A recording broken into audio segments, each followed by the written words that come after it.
appeal in the matter of the Chief Constable of Norfolk and Coffey. Yes, Mr. Travis. May it please the Court, I appear on behalf of the Chief Constable of Norfolk and Constabulary, the appellant in this matter. My learned friend, Mr. Feeney, appears on behalf of Miss Lisa Coffey, the respondent in this matter, and both Mr. Feeney and myself appeared in the Employment Appeals Tribunal and the Employment Tribunal. Yes, so we have seen. I'm grateful, my Lord. Well, in which case, my Lord, you will also have seen that this is an appeal against Your Honour Judge Richardson, sitting in the Employment Appeals Tribunal, which was handed down on the 19th of December 2017, following a hearing on the 21st of July 2017. A copy of the order of His Honour Judge Richardson dismissing that appeal is at tab 4 of the core bundle, and a copy of the judgment of His Honour Judge Richardson is at tab 5 of the core bundle. That was, of course, itself an appeal against a reserved judgment with reasons that was promulgated by the Bury St Edmunds Employment Tribunal, which heard evidence and submissions over 2 days on the 14th and 15th of December 2015 and upheld the claimant's only claim of Section 13 Equality Act Direct Disability discrimination.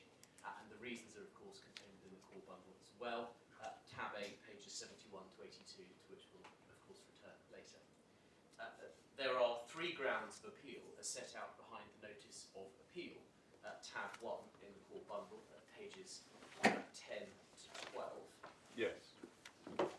Well, you can take it. Obviously, you may want to draw attention to particular passages in the decisions by the tribunal, but you can take it. We read it quite carefully. So if you can get to the grounds themselves sooner rather than later, that would be good. I'm grateful. I certainly will, my Lord. I'm going to briefly deal with the background of the case, only because my submissions upon the reasons also focus upon what was before the Employment Tribunal, because they are referenced in the reasons. Briefly touch upon the background, for which is an order sealed on the 4th of April 2018, tab 6, which contains within it a healthy dose of seeking to temper expectations. The appellant in this case is, of course, the senior officer responsible for the territorial police force of Norfolk, as appointed by the Police and Crime Commissioner for that area. Your Lordships will have seen various references to Norfolk and Suffolk when discussing roles of personnel, and just by way of clarification, this is because Norfolk and Suffolk have collaborated in the provision of a number of joint functions, including a joint human resources department, which provides services to the 2 forces under various provisions of the Police Act 1996. As with most chief constables, they delegate various duties for their region to senior officers, such as, in this case, Temporary Chief Inspector Lisa Hooper. The respondent, as your Lordship... It couldn't matter less, but for anyone writing a judgment, isn't she described as acting Chief Inspector? What is the official...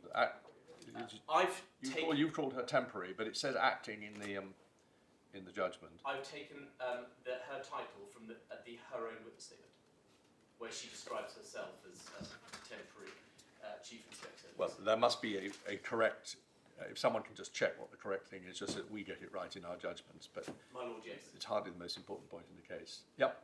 No. Well, in which case, your Lordships will have seen that the respondent was employed by the Norfolk Constabulary from about 1993 to 1997, and that's set out in the chronology which the parties have prepared pursuant to the practice direction here, contained in tab 3 within your Lordship's court bundle. Then, after a career break in 2009, the respondent joined Wiltshire Constabulary as a police staff member before successfully applying to hold the office of Constable in 2011. The respondent was found in 2011, as your Lordships may have seen. Well, these are facts, so we do... Are you about to take us through all the findings about her hearing loss? I was going to go to the documents which are referred to in the reasons. Very well. I mean, I really don't want to put you off your stride, but I mean, a lot of focus on the facts is probably going to just delay us getting to the points that matter, because it is agreed that she had a degree of mild hearing loss. It is agreed that it did not prevent her carrying out the full duties of a constable at Wiltshire.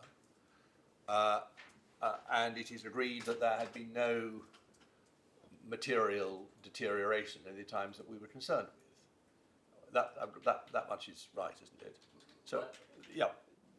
Sorry, I don't want to put you off, but I just don't want us to have a lot of unnecessary detail. My Lord, yes, I understand entirely. The only point I was going to add to in respect of that was Kenny Dearlove, the senior OH nurse advisor, who is referred to in the reasons, and his cross-reference to the guidance. And I was going to take your lordships to the guidance within the supplemental bundle, but it may be that that's a document which your lordships have already seen. No, well, speaking for myself, no, I haven't seen it, but because I thought enough of it was already recited in the reasons. But if there's something you want to show us, please do. My Lord, yes, the relevant guidance is, to give it its full title, the Home Office Circular 59 of 2003, which is pages 19 to 20 in the supplemental bundle.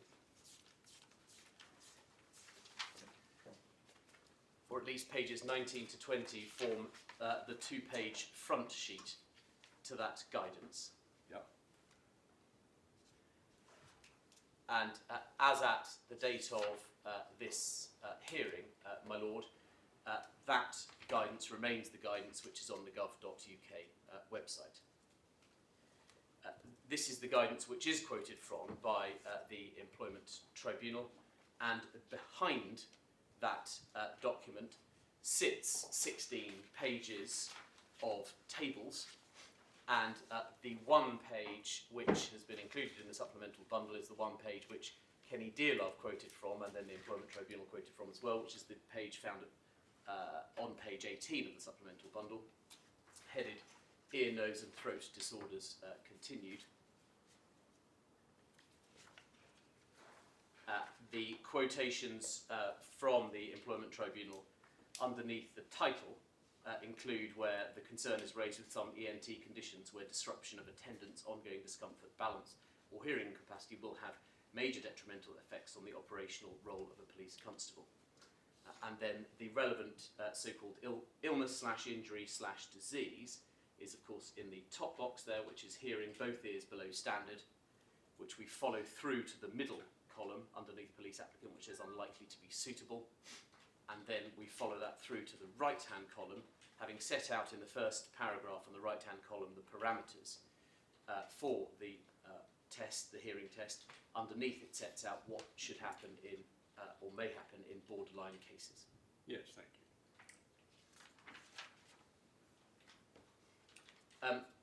The file, including Kenny Dearlove's observation, which I know my learned friend refers to in his skeleton, was then passed to temporary Chief Inspector Lisa Hooper, and I don't know whether your lordships have had a look at her witness statement. It is of course quoted within the Employment Tribunal. Well, again, I have assumed, because nobody suggests otherwise, that the only relevant parts are the parts in the reasons. But if there are parts which aren't in the reasons, but which you think we ought to look at, then you could take us to them. I will, my lord. I'll come back to that at the appropriate point, rather than just generically Yes, of course. Dealing with it now, if I may. Yes. The decision, of course, that was taken by Temporary Chief Inspector Hooper was to reject the respondent's application, and her manuscript notes have been paraphrased by the Employment Tribunal. Those manuscript notes are included in the supplemental bundle, but taking a steer from what your lordship has already said, we won't go to those because I don't dispute that the paraphrasing by the Employment Tribunal within its reasons are an inaccurate summary of what Temporary Chief Inspector Hooper recorded by way of manuscript on the 1st of April. Can you help, Mr. Strokes? You referred a moment ago to the chart on page 18. There's reference to hearing aids in the third column, but not and in the last entry in the first column, first box. Is this right? The claimant didn't use hearing aids. That is correct. Chief Inspector Hooper took the view that it would be unsatisfactory to allow somebody to take up post if they would have to wear hearing aids to get above the line. Yes, in which case I will need to refer to a part of her witness statement, but to answer your Lordship's question, yes. Yeah. Is that compliance with the guideline?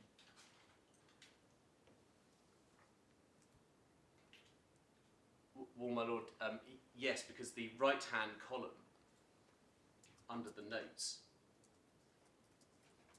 it simply says consideration should be given to a practical test of hearing to assess functional ability, and that's whether they are borderline or whether they wear a hearing aid. Her job at the beginning of April 2014 was to provide consideration as to whether that test should take place. Her conclusion was that there need not be a test in this case, a functionality test. And that is set out in her witness statement. It is also, my Lord, a rolled up point of the criticism made by the Employment Tribunal of the formulaic nature of Chief Inspector Hooper's decision, which was not to explore the taking of the test, but instead to say, because you haven't met the criteria, we reject the application. I was just looking at the guidelines, and I've never had to consider them before, but both ears below standard, unlikely to be suitable, right?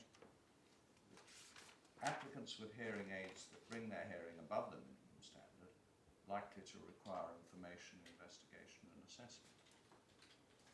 It's a bit odd if an applicant without hearing aids can be told, well, too bad, go away, no further assessment, you don't have hearing aids, and I'm not prepared to consider whether you'd be above standard if you did have hearing aids. That steps away from Chief Inspector Hooper's reasoning, but directly engages with the anomaly, if it is an anomaly, perhaps it's a dichotomy, within column 2. Because column 3 brings them together and rolls up both ears below standard, marginal, and hearing aid, and what consideration should be provided to. But column 2 perhaps provides the confusion here, because rather than rolling them together, it suggests that they should be treated differently, because one is unlikely to be suitable and the other one is likely to require further information. So it's perhaps difficult to reconcile columns 2 and 3 on that point, and I entirely take your Lordship's point. Thank you. The decision to reject the Respondent's application was communicated to the Respondent on the 11th of April 2014, which is not before this court and adds nothing for present purposes. The claim in this matter was issued on the 21st of August 2014 and is contained within tab 10 of the core bundle. And that is something which I'd ask your Lordships to turn up, if I may, because it's relevant to a submission that I would like to make in respect of one of my grounds later on. It's because of the basis, or the bases, upon which the claim was advanced at the original point, in particular page number 108 within tab 10.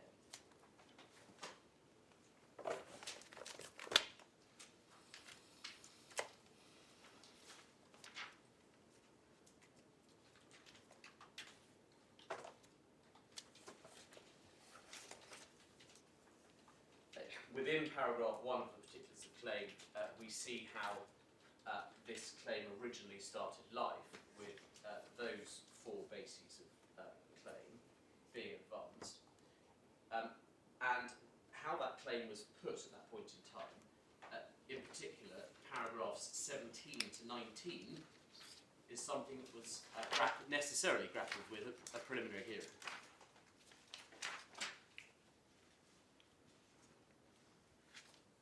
Rather than reading 17 to 19 aloud, I wonder if I might ask your Lordships just to briefly consider those paragraphs.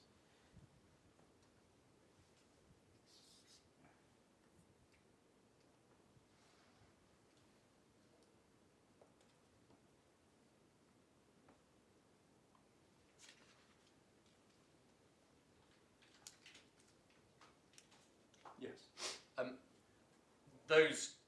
That point was grappled with at a preliminary hearing, and the claims were then whittled down, such that, of course, the only claim which was live before the full merits hearing in this case was the Section 13 claim. And the list of issues at that point in time is something which is referred to by His Honour Judge Richardson, but not by the Employment Tribunal, and is something I wish to quickly take your lordships to. It's within the supplemental bundle in tab 4.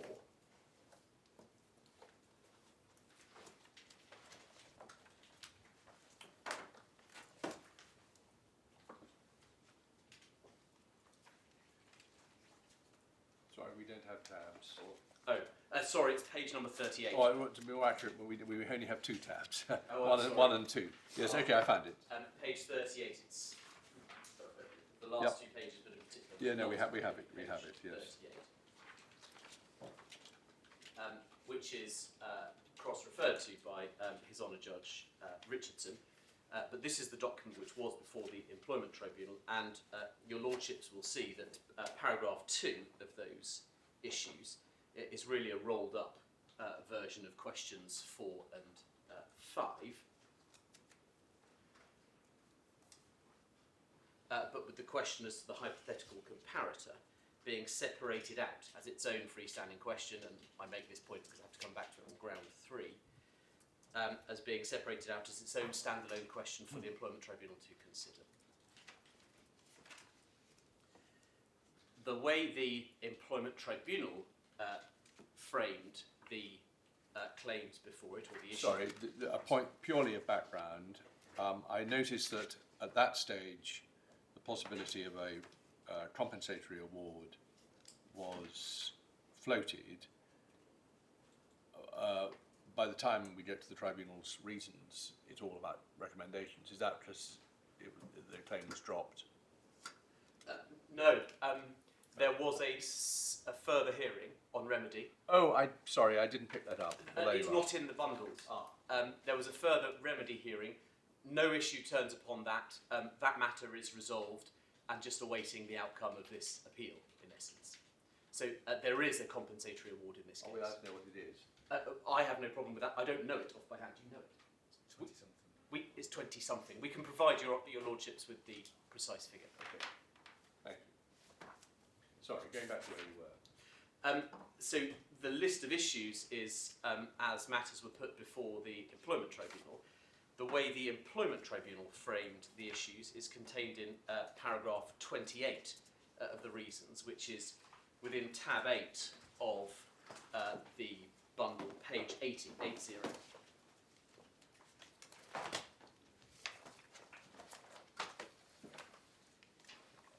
Paragraph 28, where the question was identified as being twofold.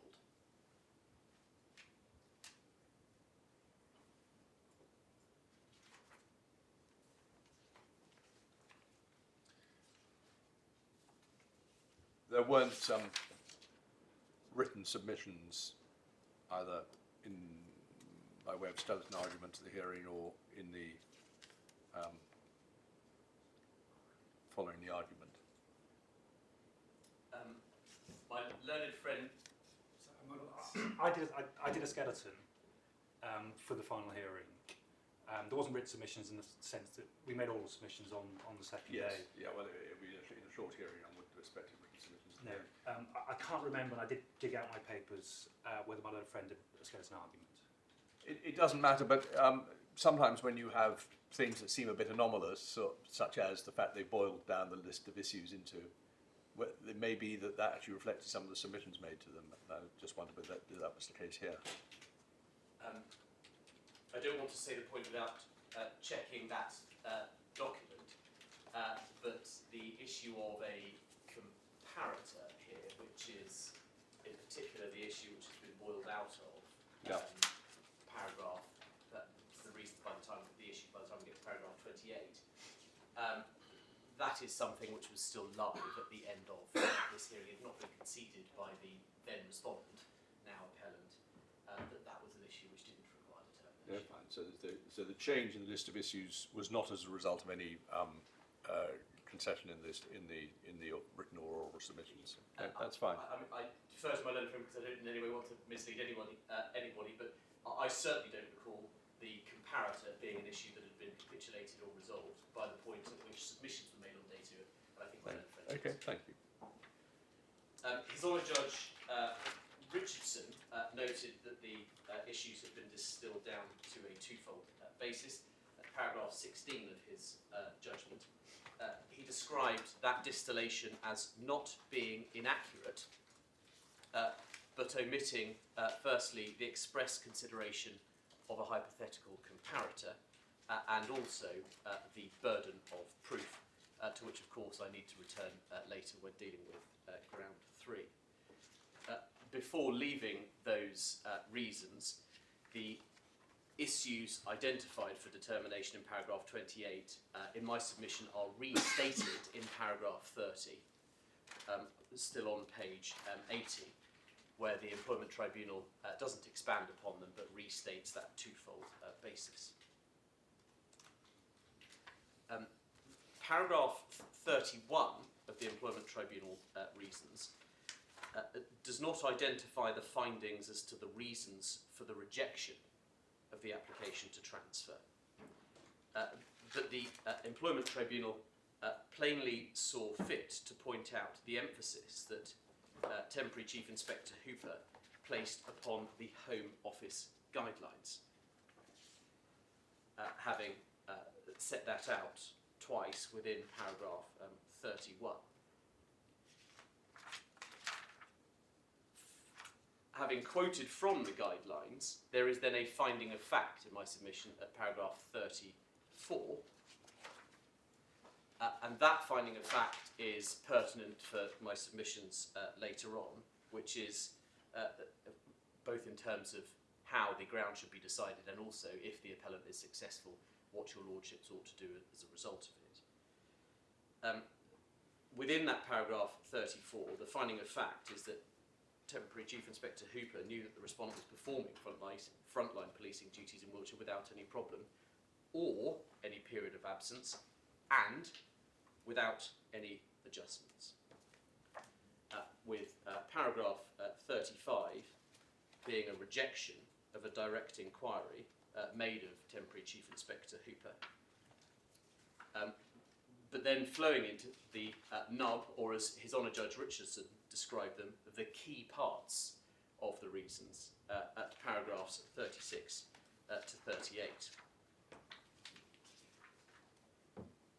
Paragraph 36 is not quoted in full by His Honour Judge Richardson in the judgment, so sticking with page 81 for a moment, we see that the Employment Tribunal honed in on one particular aspect of the document which I referenced briefly earlier on, which was the contemporaneous record of Chief Inspector Hooper's decision.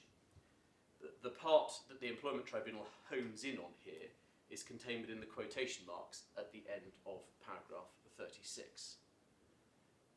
That appears to be a seminal or critical finding by the Employment Tribunal, given its reference to it, which flows in the following two paragraphs. It's because in 37 and 38, the Employment Tribunal plainly found that it was Temporary Chief Inspector Hooper's concerns about having to make adjustments as a result of that handwritten manuscript, which was the reason for the rejection. I make that submission because the ET mentioned adjustments 3 times in those 2 paragraphs. Twice within paragraph 37, and then in paragraph 38, the second sentence, again the only conclusion the tribunal can draw is that Acting Chief Inspector Hooper perceived the claimant had a disability which could not be accommodated by reasonable adjustments, or perceived she would require adjustments, sorry I said 3, it's 4 times, in the future, notwithstanding her position in the Wiltshire Constabulary. I think at this point I perhaps do have to cross-reference to the witness statement of Temporary Chief Inspector Hooper, because she did provide some rationale before the Employment Tribunal as to why there would be difficulties taking on what was termed a restricted officer. Her statement is to be found in the supplementary bundle and commences at page 21.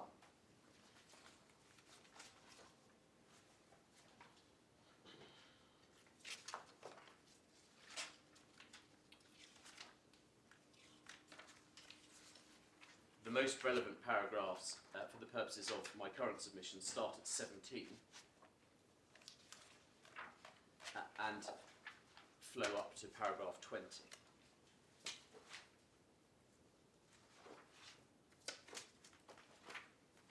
So you want us to read 17? Yes, please. Sorry, so I'll read 17 to 20. To 20. Yeah, okay.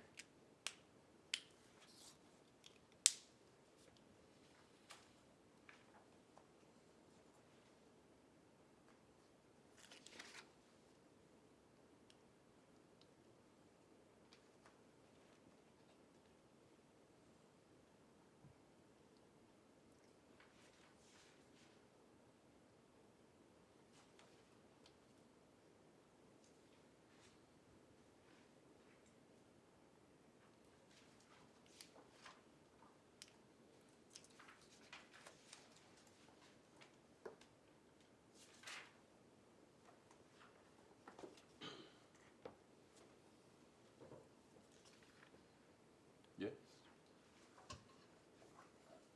I'm grateful.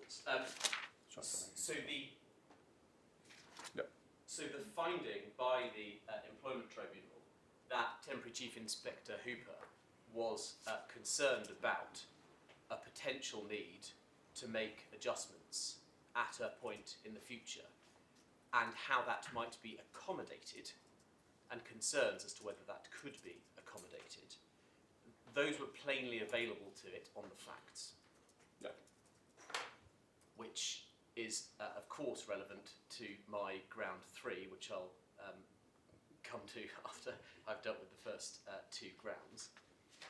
But what the force had advanced as reasoning at the time, and indeed is a basis for the appeal to the Employment Appeals Tribunal, and indeed here, is that where someone is not perceived to satisfy the definition of disability now, there is a concern that if they do in the future, that the force might not be able to accommodate another restricting officer.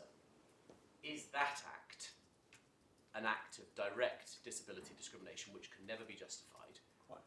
Or is that something else, which of course I have to return to and develop? The appellants would say that this case was always about its concerns as to whether or not it could accommodate further officers who are or might become restricted and are thus unable to undertake all of the usual frontline roles. However, the law only permits the force to deploy those reasons and then to have them tested in one of the areas of law that affords an employer, in one of the areas where such a justification defence is afforded an employer. And I say employer, of course, as I've mentioned in my skeleton argument, I use that word here advisedly because whilst not ordinarily employed, section 42(1)(a) disposes of that point. So, as to the law, the Equality Directive, first of all, whilst, as His Honour Judge Richardson noted, this is not as wide as the Equality Act, in paragraph 30... just so I can be clear, I don't want to stop you taking it. Does any turn on what the directive says? Given the difficulty in trying to work out whether section 13 should encompass or should protect those who are perceived to be or misperceived to be disabled, then there is a need to work out the basis and the rationale for very well. I'm not saying it isn't. When I was going through it myself, I couldn't quite see how it all, why it was material. But better safe than sorry. Let's look at it. Yeah. Well, His Honour Judge Richardson has sent this out. So page 45 in the core bundle. Yes.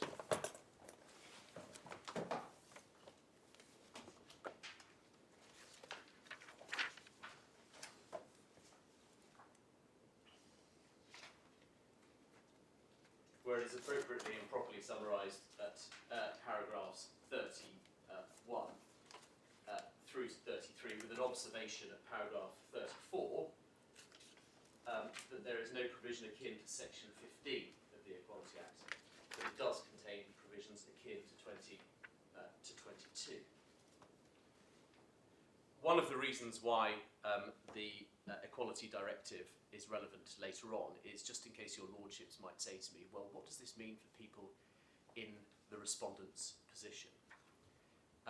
Does this mean, if this isn't direct discrimination, that where somebody is wrongly perceived to be disabled, and I'll come on to what that means in a moment, at some point in the future, and an employing body takes a decision as to, well, in which case I'm not going to take this application any further, are they left without any remedy? And one of the cases which I'm going to refer your lordships to, which you may already have seen, is I'm sure I'm going to mispronounce it, Raz Predeleni, which is the case concerning the height of electricity meters and how perceived disability discrimination can apply not only in direct instances but also to indirect discrimination as well. The relevant statutory provisions for England and Wales are also set out in the judgment of His Honour Judge Richardson, starting at paragraph 20, which is on page 43.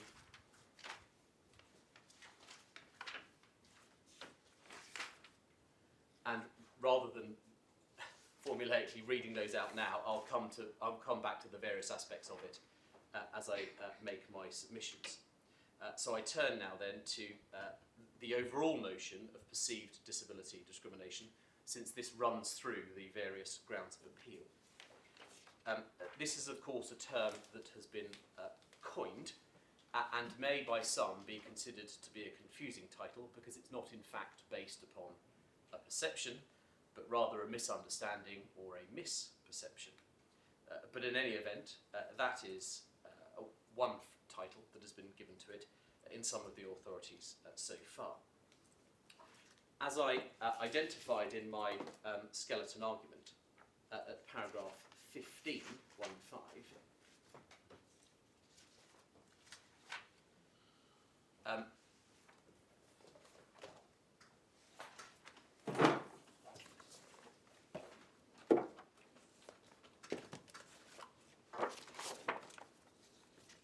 starting life back in the EAT, my Lord Justice Underhill sitting in the Employment Appeals Tribunal in the case of J and DLA Piper UK LLP 2010 IRLR, noticed a difficulty in grappling with this new notion of perceived disability discrimination. That is contained within the authorities bundle at tab 20. You say new notion, of course, I think the legislation I was dealing with then didn't cover, or at any rate didn't expressly cover, perceived discrimination. That is absolutely right. Yes. So, yeah, all right. Depends what you mean by new notion. It wasn't new because there was new legislation embodying it. It was new because people were arguing for it. That's it. Yes, I see. Yes.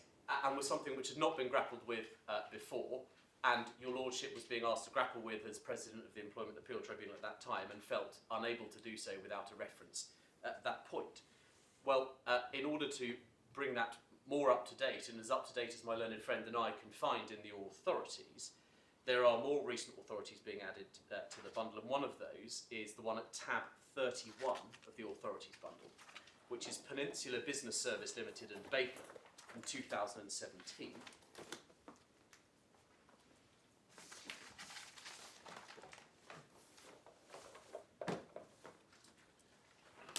Incidentally, and this is not a point of any huge importance, but just at most of convenience, I believe, although I haven't checked, that the practice direction for the Court of Appeal says authorities should be cited in the official law reports if available. Certainly some of these I know are, we've got entirely IRLR here. I think some of these, at least are in the ICR. Can you remember for next time? Yes, certainly not. Yes. Because it means that The practice we just have to go and direction change all our. Sorry, but I'm so sorry to speak over you. The practice direction also requires there being a maximum of 10 authorities, which is why I contacted my learned friend to say, can we sign the advisor's certificate because there are plenty more than 10. But given this case, we trust you. Don't feel obliged though to refer to all of them. No. Okay. Just to make good your promise. But No. But anyway, don't worry. If we have to refer to them in the ICR, we can find the references. Anyway, yep. would your lordships like the ICRs provided after today? Not at the cost of lots of copies. I suppose if you've been very helpful, it would be useful to have just a list with the cross references to those that are. That would be helpful. Thank you. Yep. Anyway, Peninsula. The Employment Appeals Tribunal case of Peninsula Business Service Limited and Baker, Mrs. Justice Lang. In that case, an employee brought a complaint of Section 26, harassment, on the protected characteristic of disability as a result of surveillance that he was placed under by his suspicious employer, who was concerned that he was, to use their word, moonlighting. Whilst that was a complaint that related to Section 26 harassment, Mrs. Justice Lang did feel able to refer I've been nothing but pedantic this morning. I think she is Mrs. Justice Elizabeth Lane, Oh, because there is a Mrs. Justice Lang, and you have to tell the difference between the two of them. I promise to Am I being keep televised? my pedantry under control. Anyway, what? Mrs. Justice Lane at paragraphs 48 to 56. Yeah.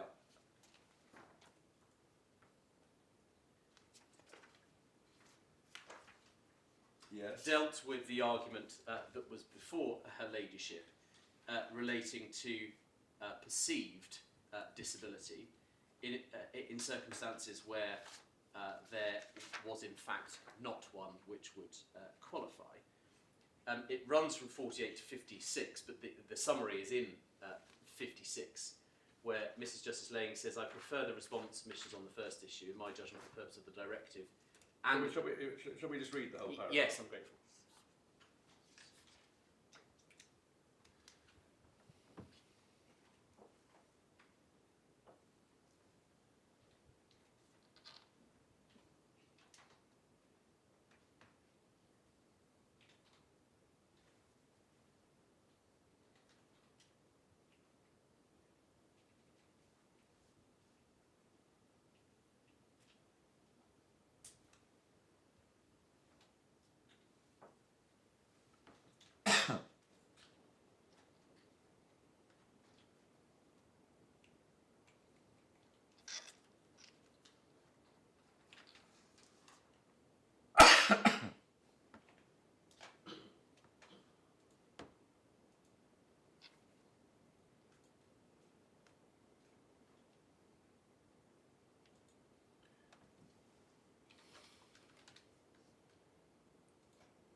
This was about harassment, which is section 26, Yes. so it wasn't section 13. No.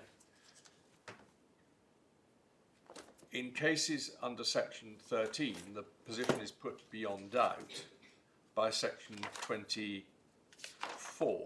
Isn't that right?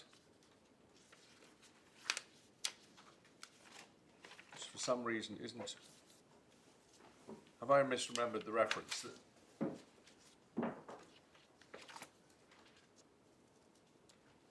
There's a provision, isn't there, the 2010 Act, which says, for the purpose of section 13, it doesn't matter whether you've got the characteristic or not. Am I making that up? That's the discriminator. Section 24. Section 24 is headed the irrelevance of the alleged discriminator's characteristic. Have we got? I've obviously misled myself. Have we got section 24? I was just looking at. I'll just. If I've completely misunderstood the position, I'm embarrassed. But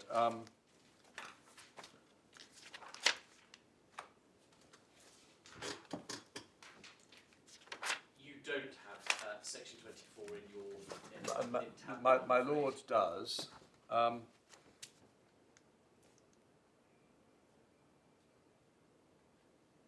Well, it's a very odd title, but what it says is.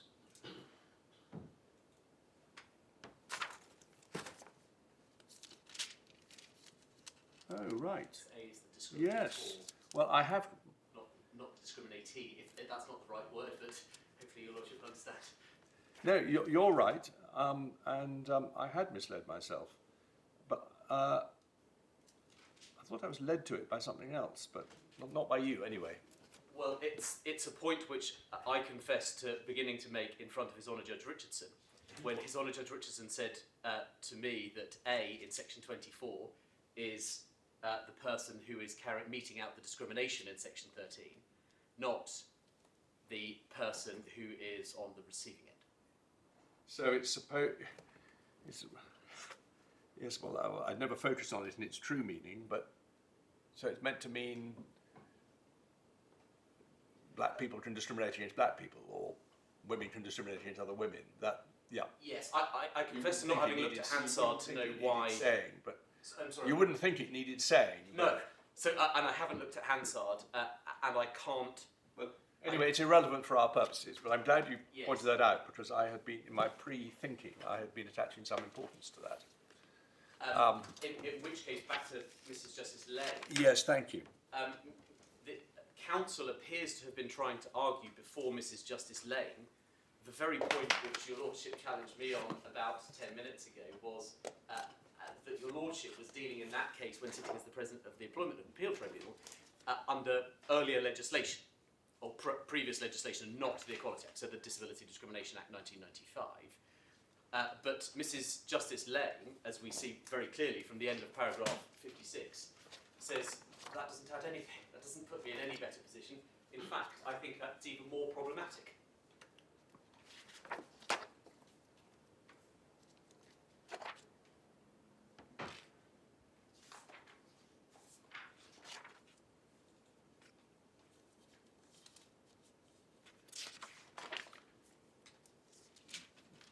Sorry just to be spending time on this, but when one has been the victim of misunderstanding and wants to try and work out why, there is a perception, isn't there, that's the word, that the 2010 Act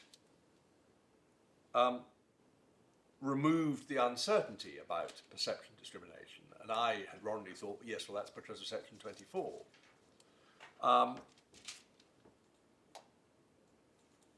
But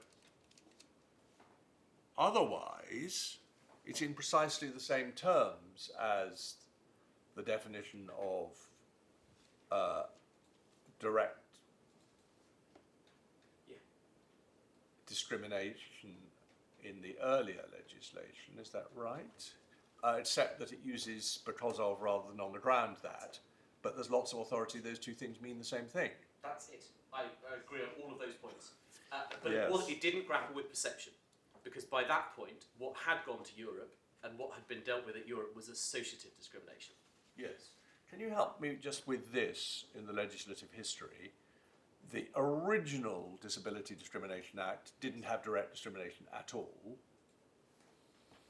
The Equality Act now does, but the change wasn't effected by the Equality Act. It was effected at some point in between. I think I'm going to have to say no to your choices. That's very honest of you. When that came in. Well, maybe Mr. Feeney can later, but I have a feeling that it effectively, when the Framework Directive took effect in the early 2000s, Yes. we had to change the 1995 Act. We had to amend it to give effect to that and to introduce direct discrimination for the first I time. don't know the date. No, don't worry. I can That's certainly find that out. As to if you the date can, on which that DDA would be went. helpful, or Mr. Feeney can. Right, thank you. Well, that's been helpful.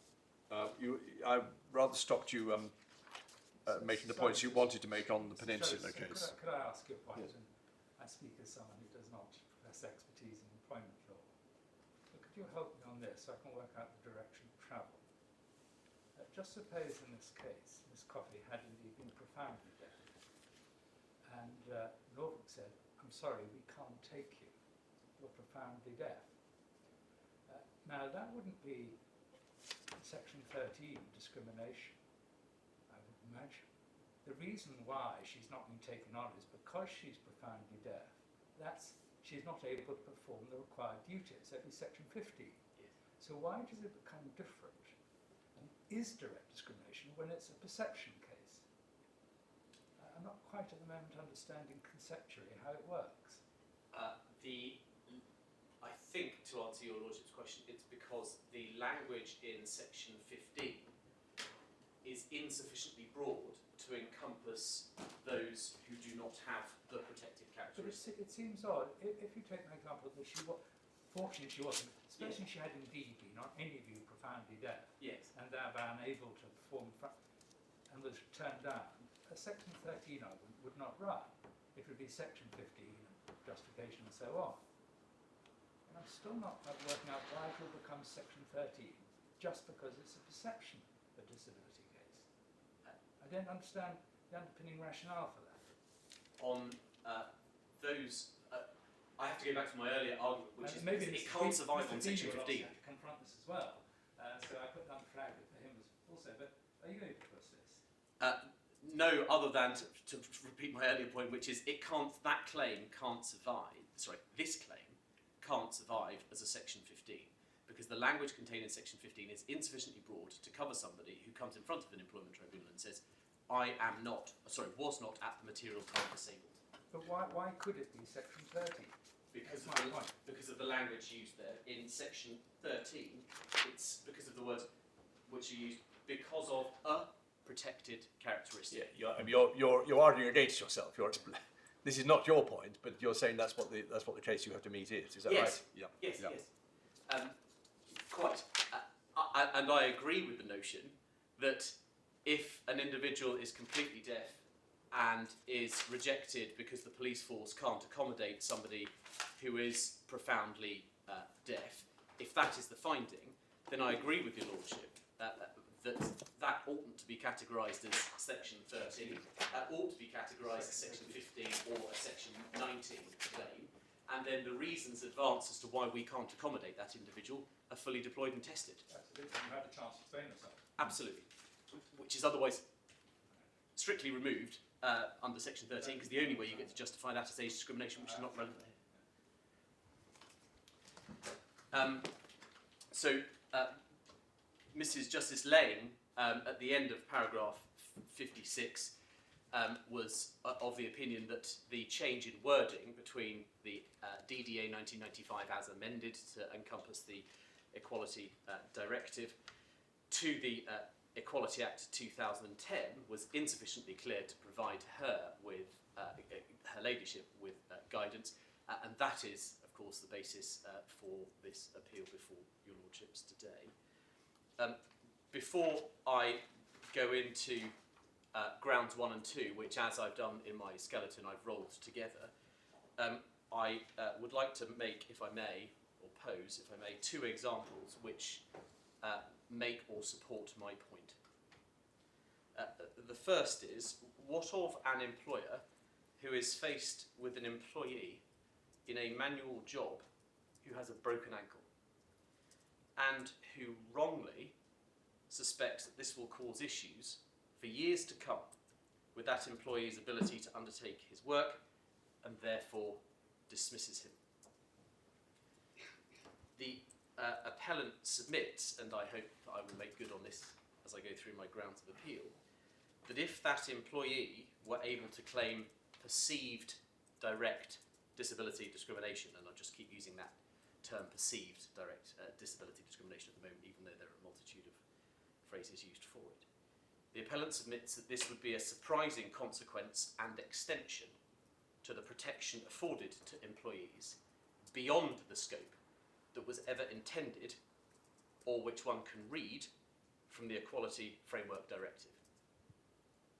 Or even, I say, the Equality Act 2010, because of course one answer to that might be, yes, but we're looking at the Equality Act 2010, if we draw that more broadly, then that's a matter for the UK, England and Wales, we're entitled to do that. But my submission on that remains good, whichever of those 2 legislative provisions we look at. And the second example, and perhaps more pertinent to current proceedings, is that what of an applicant for employment who discloses that they are currently off on sick leave because they feel unwell, and that applicant is then rejected because the employer wrongly attributes a likelihood that the applicant will be genuinely ill on a regular basis going forwards. The appellant would argue once again that this is a significant overstepping of the applicable legislation in place designed to protect those who are disabled. What about the applicant who says, I have had a history of depression in the past, but the medical evidence now says that is indeed all in the past? And you would again say, the employee says, oh, I'm worried it might recur. You again say that would be surprising? If the employer, which that directly engages with grounds 1 and 2, if the employer says in the face of medical evidence, I am concerned that this is all going to happen again despite what your doctor says, then the applicant doesn't need to worry, because if they have had a substantial adverse impairment which has lasted longer than 12 months, then they are disabled. It's just that in the present case, the evidence is not quite clear whether Inspector Hooper believed that there would be trouble or simply feared that there might possibly be trouble in the future. It's all a little unclear. Yes, but the difference there being the legal classification of the individual, where one person has had symptoms which had a substantial adverse effect on their daily living and lasted longer than 12 months, then as at the point at which they make an application, they still enjoy that protection. Whereas somebody who hasn't had that occurrence in the past is not able to say, I am currently disabled, and thus would need to rely upon the perceived disability. Is that quite right? If you have had a disability in the past, but the evidence is that you are now totally cured,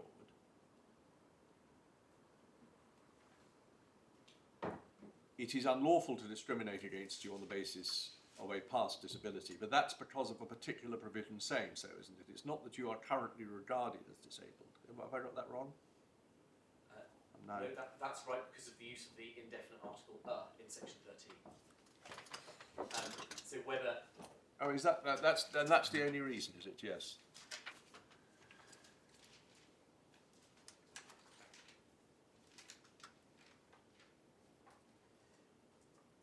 Because of a protected characteristic. What's the significance of A? It doesn't matter whether you are now completely resolved per a medical opinion or not. If at some stage you are able to point to and prove, and I'll come on to the authority which I say says a claim has to do that. If you're able to, there is a period where you can prove that you were disabled, then if the rejection of your application is because of that, then that is called by section 13. I thought if there's authority that says that, so be it. But I thought that was rather putting a lot on an indefinite article. I thought it was perfectly easy to read. It's because of the natural reading, because of a protected characteristic which they now have. And I thought that you covered cases of past disability by the express provision, which I've now found, but I'm now so unconfident about my accurate reading of the Act, you'll probably say I wrote it wrong. Section 6.4, this Act applies in relation to a person who has had a disability as it applies in relation to a person who has the disability.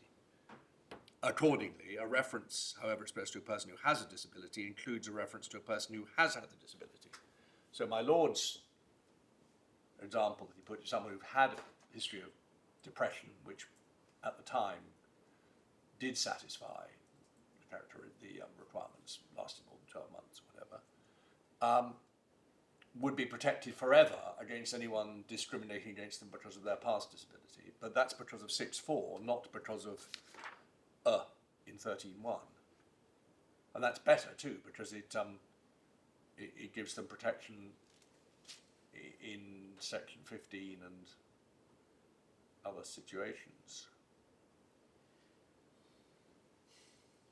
Maybe section, anyway. Well, but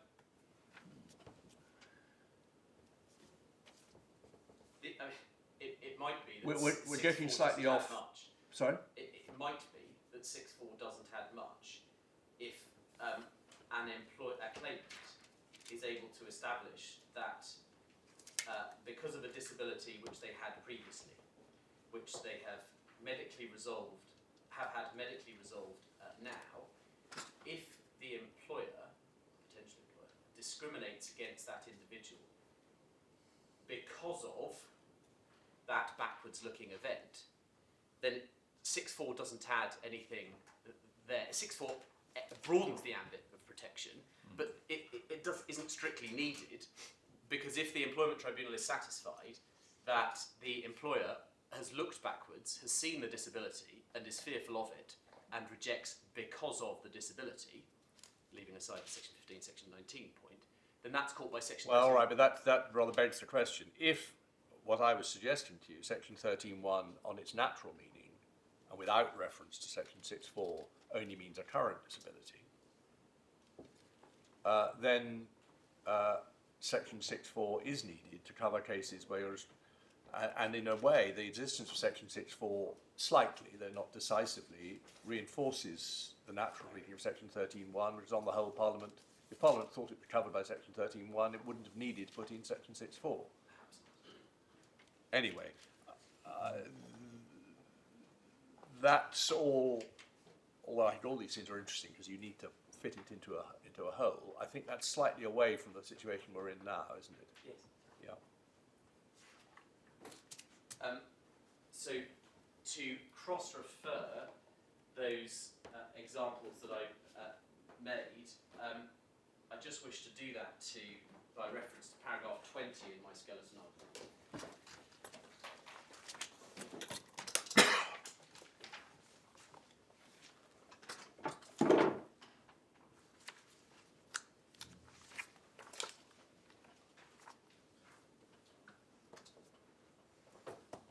Because it's my submission that if the legislation is read in a way which would permit the respondent in this case to succeed on a Section 13 claim, that broadens, taking the two examples that I've given, that broadens the ambit of the legislation beyond that which, in our submission, it can ever reasonably have been intended. It also has another adverse effect, which is to create potential difficulties in the Employment Tribunal by virtue of it being included as an addendum claim. And I made reference to that in paragraph 2 of my skeleton argument. Wherever an individual fears that they may not satisfy the definition of disability, as happened in this case, because progressive condition was initially pleaded, then the perception is added on as well,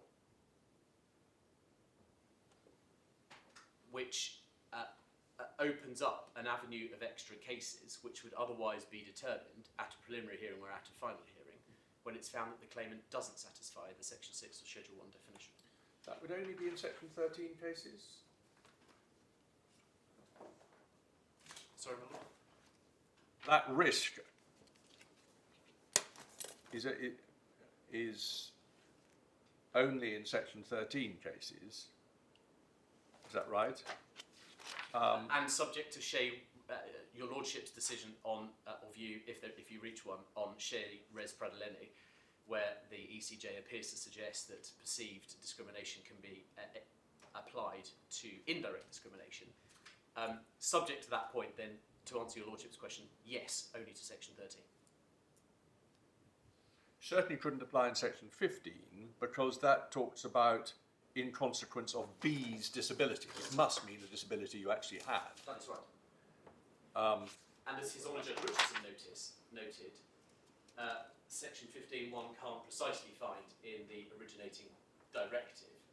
Section 15 is something which Parliament has chosen to implement without going beyond the minima set out by the directive. Yes, it's a bit more subtle than that. Section 15 effectively, although there's been tinkering with it because of the infamous Malcolm decision, the basic concept behind Section 15 goes back to the very beginning of the Act long before there was any EU legislation. Section 15 is our homegrown law on which we have bolted on because the directive said we had to, Section 13, leaving an awkward interface between which applies to which.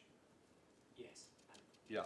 And what because of really means, or where the line is drawn. So grounds 1 and 2 then, I'll group together as I've done in my skeleton argument.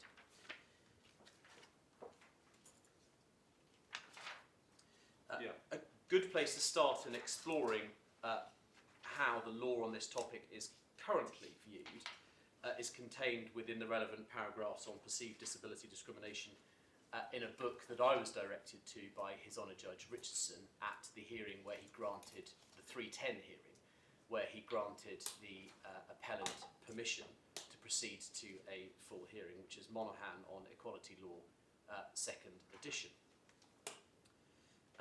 I've included a copy of that in the authorities bundle. I don't know if your lordships would like me to take you to it now. It's up to you, really. I mean, if there's something you rely on in it and you want to put in Ms Monaghan's words rather than your own, then by all means take it to it. But I don't think you have to. Well, I shall. Tab 6 of the authorities bundle then. I don't profess to be able to put the mid-decimal codes.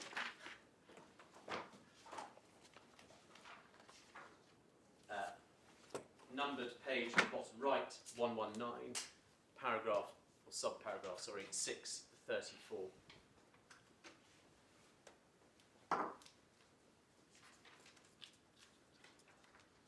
It's a very short point because it's the first 2 sentences and a footnote.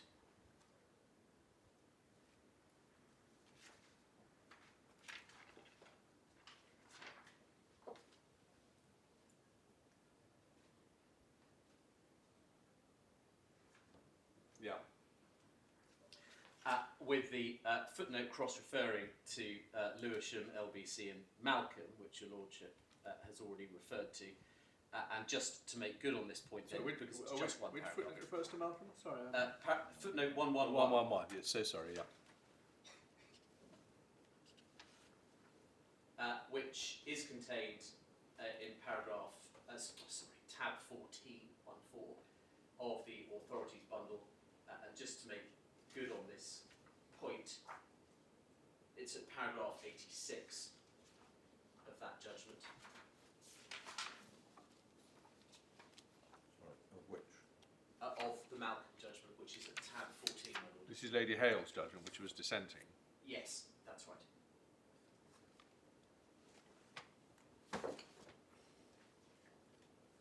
Okay, well, let's just quickly read it.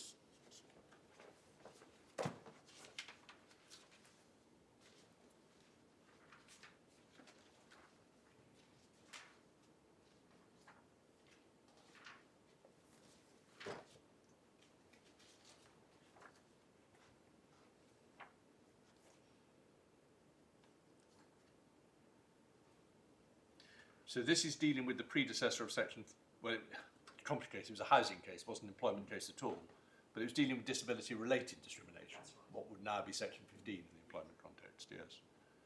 So justification was a possibility.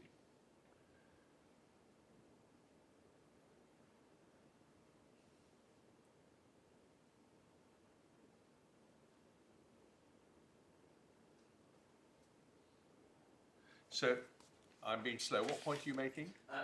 It seized on the point made by Ms Monaghan in footnote 111, which is that it's not clear whether a putative discriminator would have to perceive that the victim satisfied each of the conditions necessary to establish a disability. It looks as though she develops that elsewhere in her work, but not in the passage you've given us. I think I looked at it last night. I think actually it was referring to my observations in J. That's right. Yeah. It was a short point then, simply to enforce the concern which is set out in my skeleton so that you didn't think I was doing so without a basis, which is the concern as the real concern as to what, if it is possible for there to be perceived disability discrimination, what must be perceived by the putative discriminator and who must prove that there was such a perception.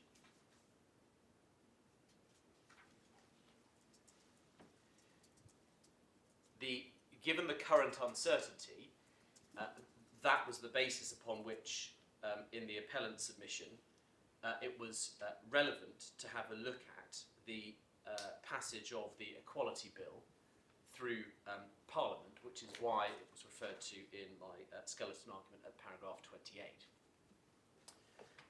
This is because there was an amendment tabled.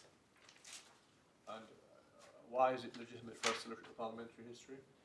Because, of course, the role of this court is not to say what the law should be, it's to say what the law is, but in order to discern what it is, where it's not immediately clear from reading it, and we don't have any ECJ assistance at this point in time as to how our law can or should be read, then it's legitimate to look at that because there was an amendment table which expressly said that reference to perceived disability discrimination should be included and was deliberately excluded. You know how narrow the parameters normally are for looking at this, but Mr. Feeney, you're not objecting to us looking at this, are you? No.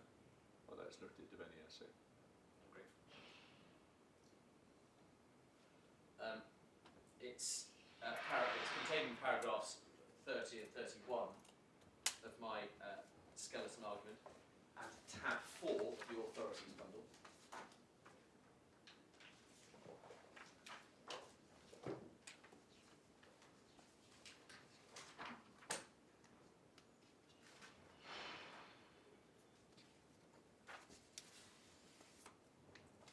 And it's 2/3 of the way down the first page, which starts with Mr. Harper. I beg to move Amendment 166. And just by way of background, and I won't ask your lordships to read it all, this is gleaned by reading the first entry for Mr. Harper, the first entry for the chairman, if I could ask your lordships to do that.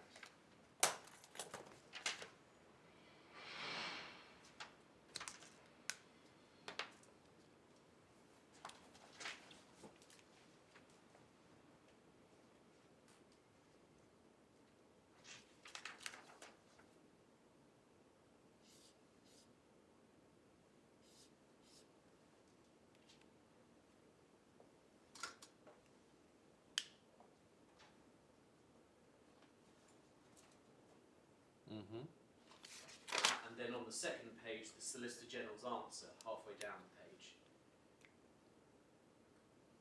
Who was the Solicitor General then? Her name was... Vera Baird?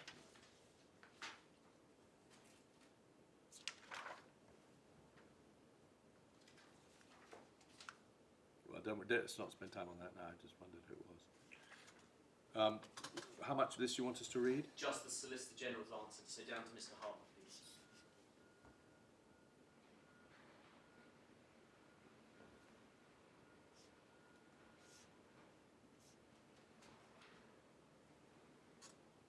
On Pepper and Hart principles, this is at best an argument which we can take into account. Sorry, on Pepper and Hart principles, this is not strictly admissible. It's an argument which you can put anyway, but you say is reinforced. That this is not an explanation by the promoter of a bill of an ambiguous clause, clause said to be ambiguous in the bill, which is the or the promoter of an amendment which is succeeded and inserted into the bill. This doesn't fall within Pepper and Hart. The anomaly is one which you're entitled to point out. But I don't think on any view this can come within Pepper and Hart. I'll take that steer then, my lord. I figured an attempt to include it and an agreed withdrawal as a result of the Solicitor General's explanation as to why the legislation was sufficiently broad to cover perception might might assist, but if that's something... It's a very word to assist on. It's admissible. Yeah. Pepper and Heart is very strict, as Yes. I didn't put it as accurately as my lord, but that's what I had in mind. But anyway, well, we've seen it now. Sorry, So Mr. Rhodes, could I just ask, if you go to paragraph 24 of Judge Richardson, Yes.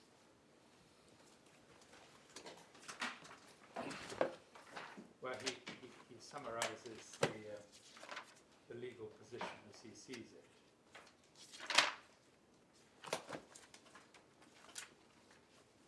In 3 lines, very clearly. Is that common ground between you and Mr. Feeney?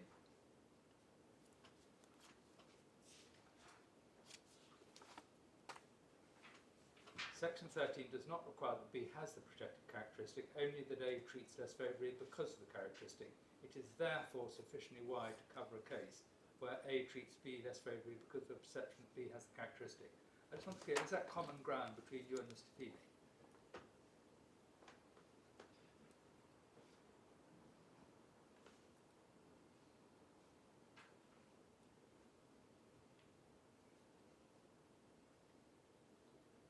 Yes. I was getting the impression it was, and everything else. But the only reason I ask is, and I've seen what the explanatory notes say, and I've seen what the various authorities say, but I speak only for myself. If I simply took section 13(1) on its own, I'm not sure I'd easily extract that.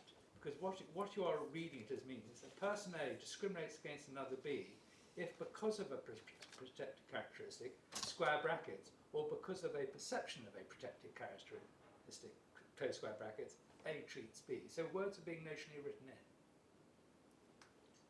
That's the way I would just naturally read section 13 taken on its own. But it's, I know the explanatory notes give examples of perception, the cases refer to it. I just want to be clear, this is common ground between you, that this does extend to perceived characteristics. Yes. Right.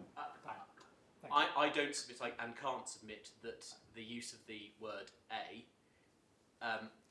excludes the ability for Alright. a tribunal So to... very clearly and crisply, Judge Richardson has encapsulated that as a correct legal proposition. Yes, Yes. it's Right. not Okay. dispositive in the case, But- but yes. Yes, but you don't challenge it. Thank you. yes, I mean, my pre-reading didn't spend enough time on this because I thought section 24 gave the answer, and you've now corrected me on that. And it was common ground. I can see. You say that in your paragraph 22 of your skeleton arguments,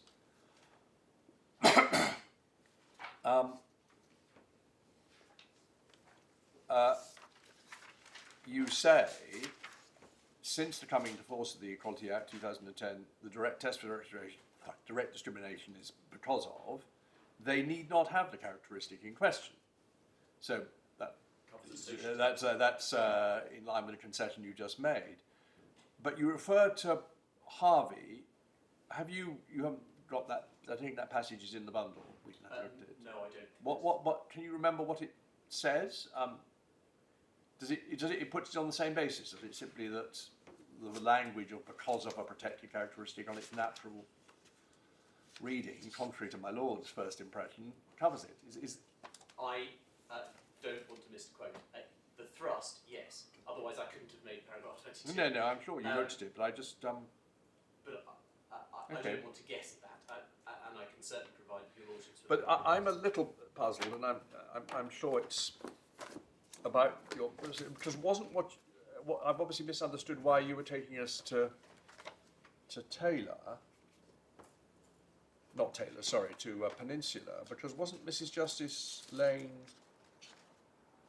questioning that? Yes. So you were taking us to it, but not in support of the submission that she was right. No, in support of the submission that the Employment Appeal Tribunal remains of the view at the moment that it's not sufficiently broad to cover it. But she doesn't. She says her ladyship said. I think the words were I don't immediately have it. That the confusion is now greater, but doesn't explain why, as a result of the Equality Act 2010 being in place.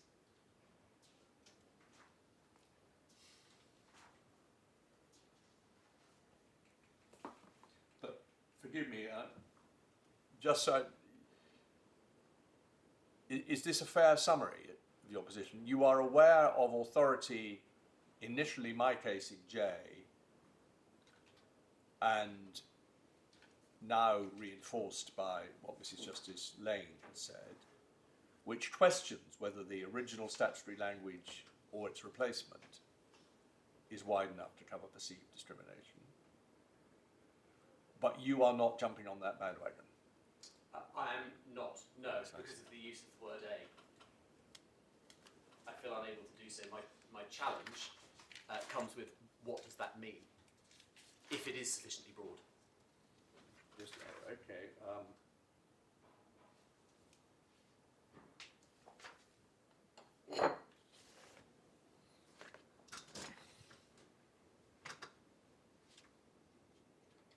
Neither of the two of you have been able to dig up any more explicit authority on this point. No, that's the point I asked my learned friend You've about just obviously before your been lordships you've came in obviously to been say, working hard. have you found to anything find- else? You just haven't, there's No. nothing directly in point on this matter. We can't find anything else.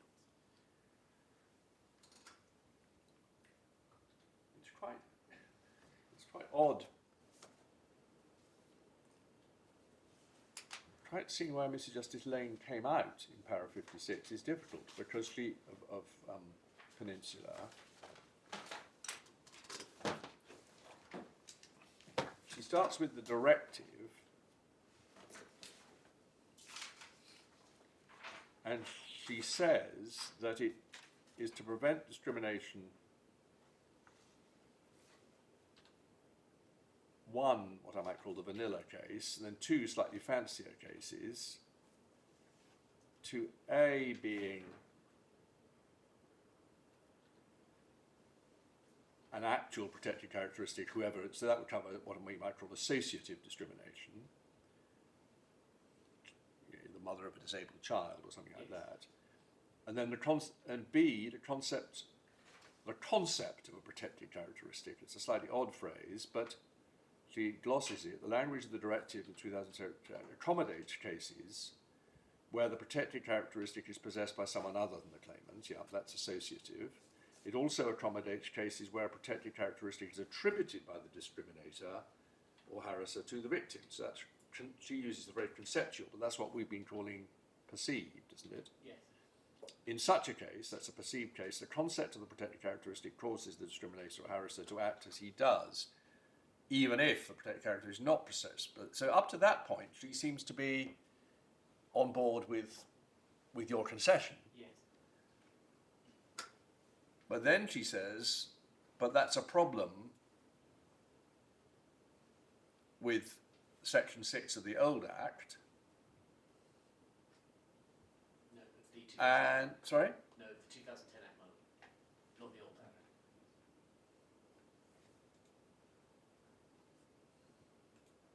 Yes, sorry.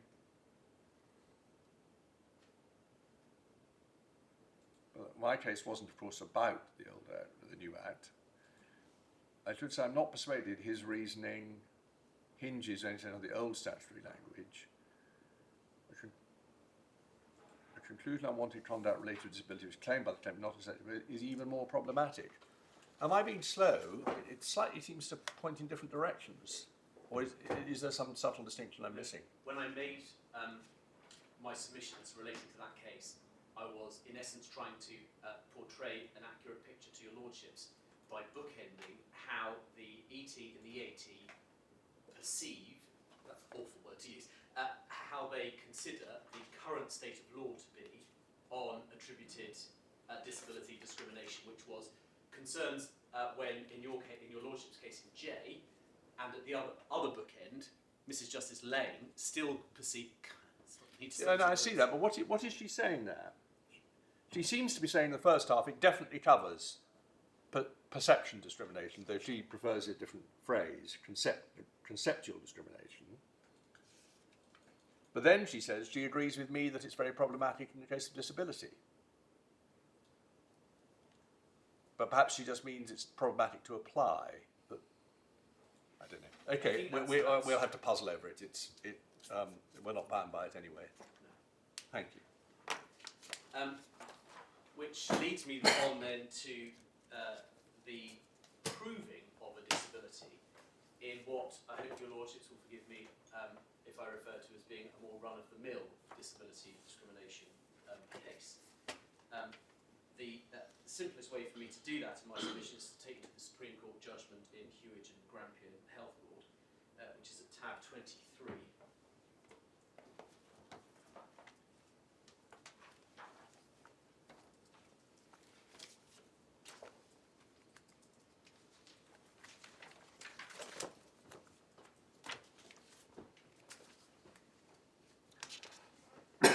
Case concerning both sex discrimination and race discrimination.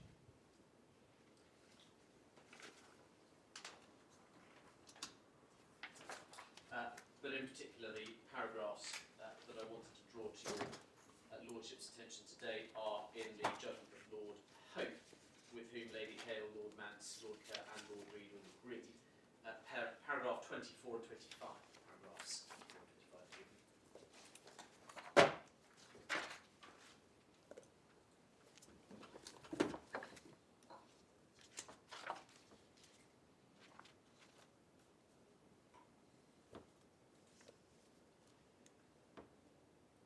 How much do you want us to read, sorry? Just those two paragraphs. 24 and 25. 24 and 25.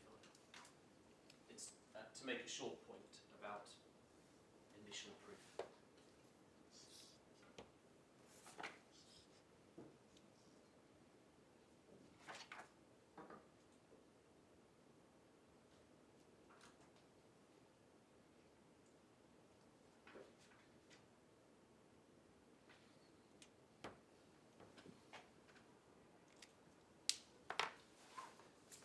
And perhaps unsurprisingly, the bit which I seize upon is the observation that it does not diminish in any way the burden of proof at the first stage when the tribunal is looking at the primary facts that must be established.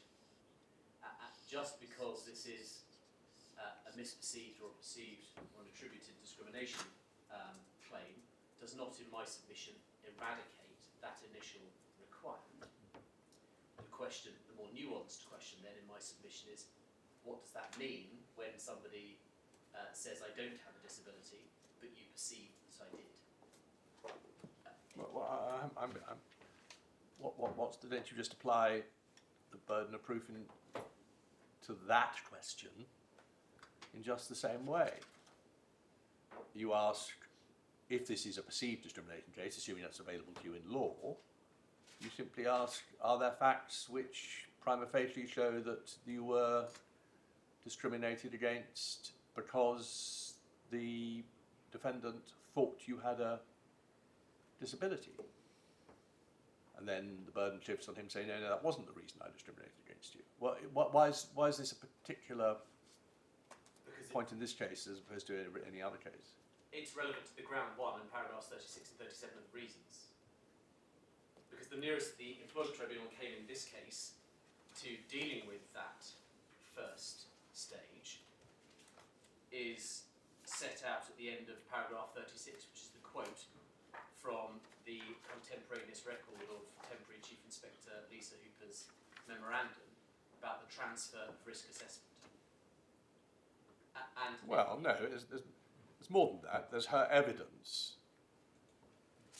Her evidence was, I don't see how the burden of proof comes into this. It's perfectly clear what her reason was, because she said so.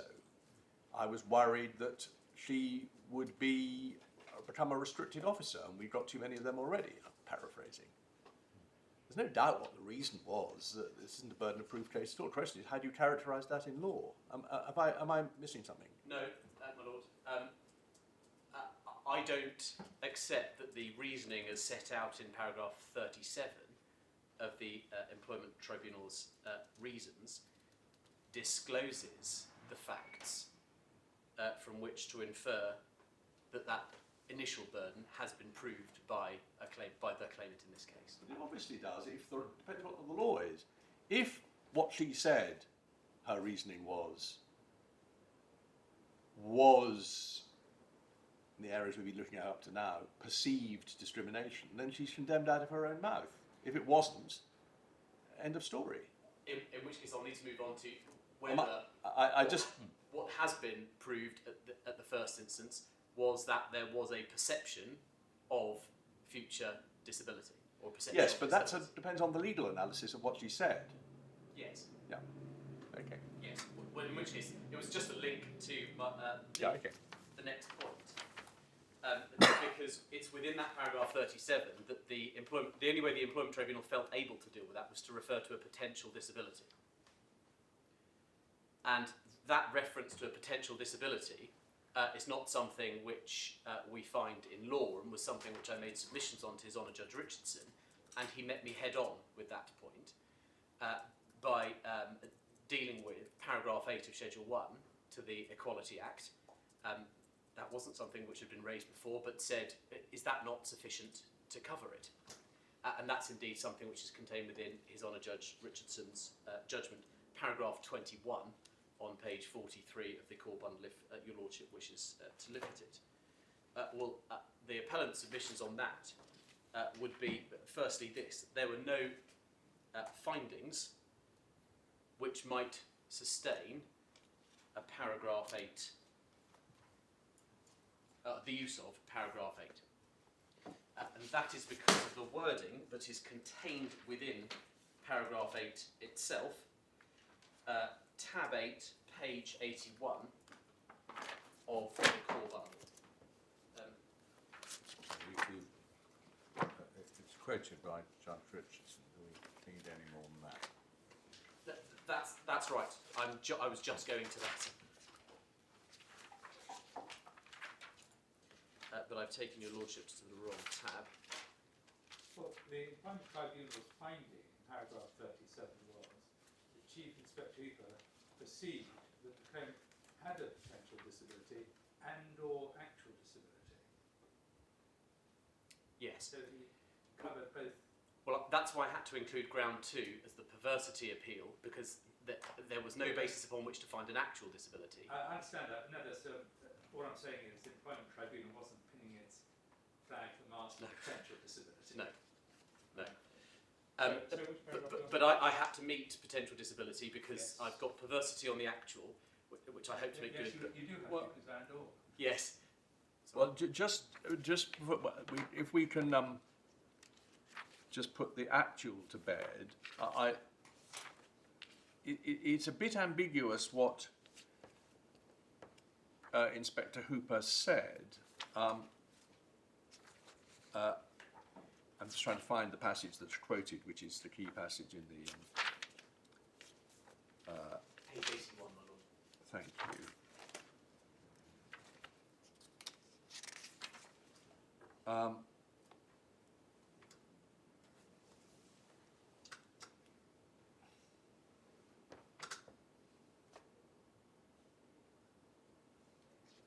I think it was. It may be a different passage.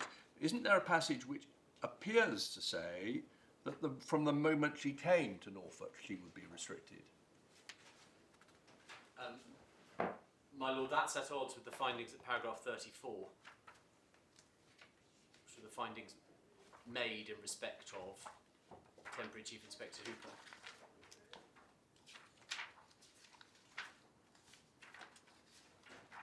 Well, I'm not sure it is. Chief Inspector Hooper says that's a finding she knew that there weren't any. She wasn't treated as a restricted officer in Wiltshire. Yes. But Chief Inspector Hooper's contemporary memo and that passages in her witness statement, which are the ones I'm trying to find, seem to suggest that as soon as she comes to Norfolk, she would have to be treated as a restricted officer. But that's not at all. I agree it's an anomaly, but it shows that only perhaps that Chief Inspector Hooper was muddle-headed. And the tribunal put that anomaly to her, and she said, oh, well, Norfolk's not like Wiltshire, which they thought was a bit surprising.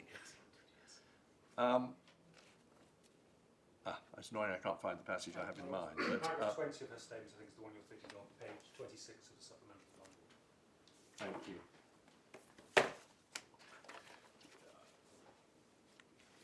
I'm grateful to Mr. Feeney. Yeah. Thank you. The last sentence of paragraph 20 appears to imply, I did not consider it appropriate to step outside medical, recruit a non-disabled officer who, by virtue of the medical standards, be a restricted officer. I agree the earlier passages, that's no doubt why Justice Richardson went for and or, appear to suggest it was more that she was worried that she would become restricted. And that's why you need to cover the para 8 in the alternative. But it's perfectly possible to read what Chief Inspector Hooper was saying as she would be treated as a restricted officer now. Is that fair?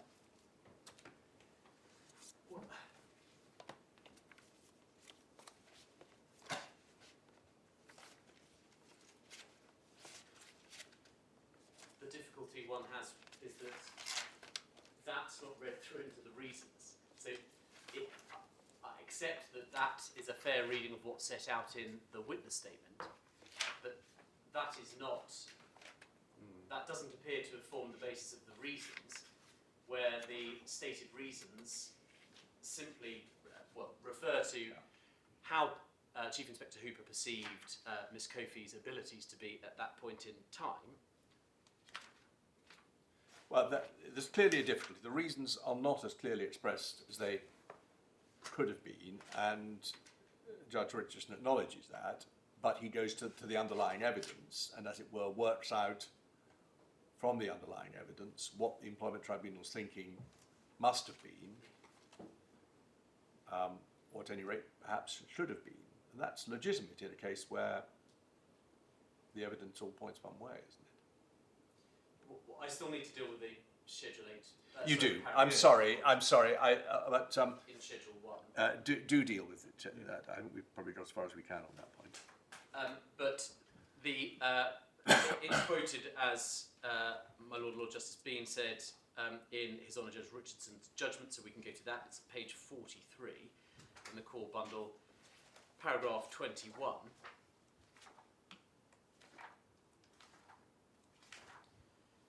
And it's at subparagraph 1b, where it makes clear that it applies if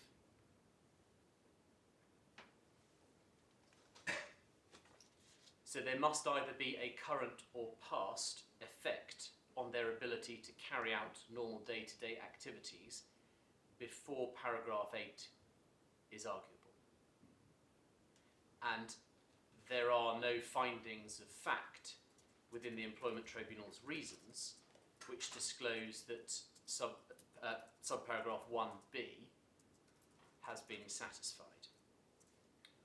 Or is subparagraph 1a satisfied?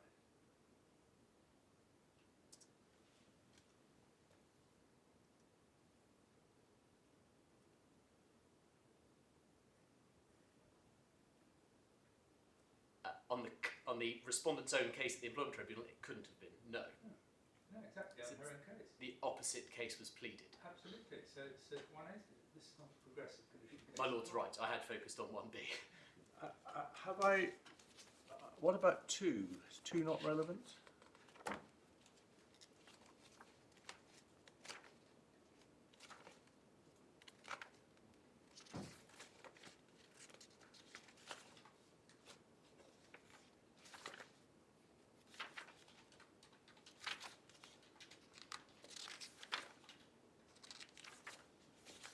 Two only applies in the event that one is satisfied. Yeah.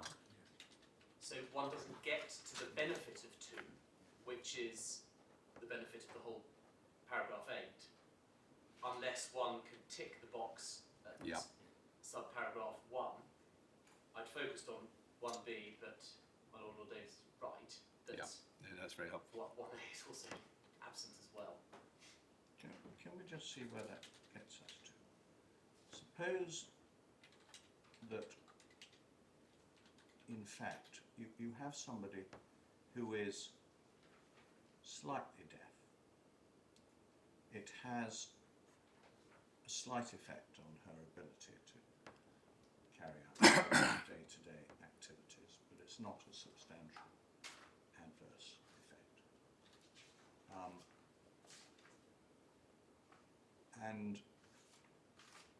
But the decision maker thinks, perhaps wrongly, that it will get worse. Is that within the statute or without? I think you say it's without because it's not in fact a progressive condition, but it is thought to be.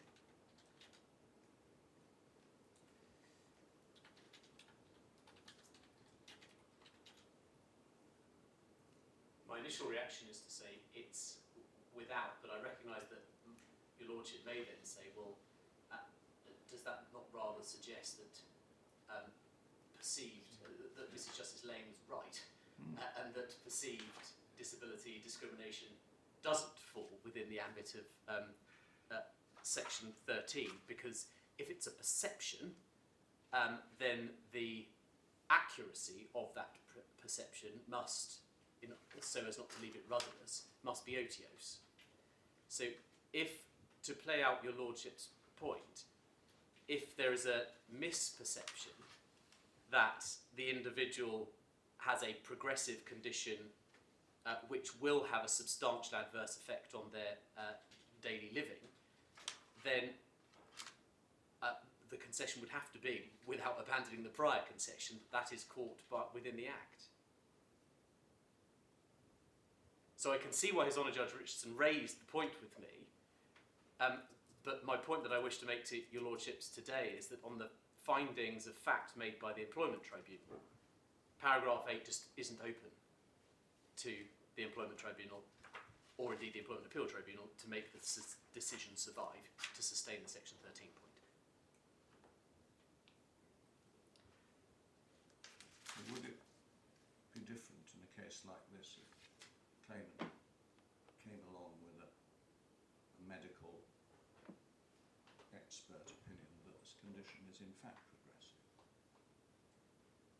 Would that make all the difference?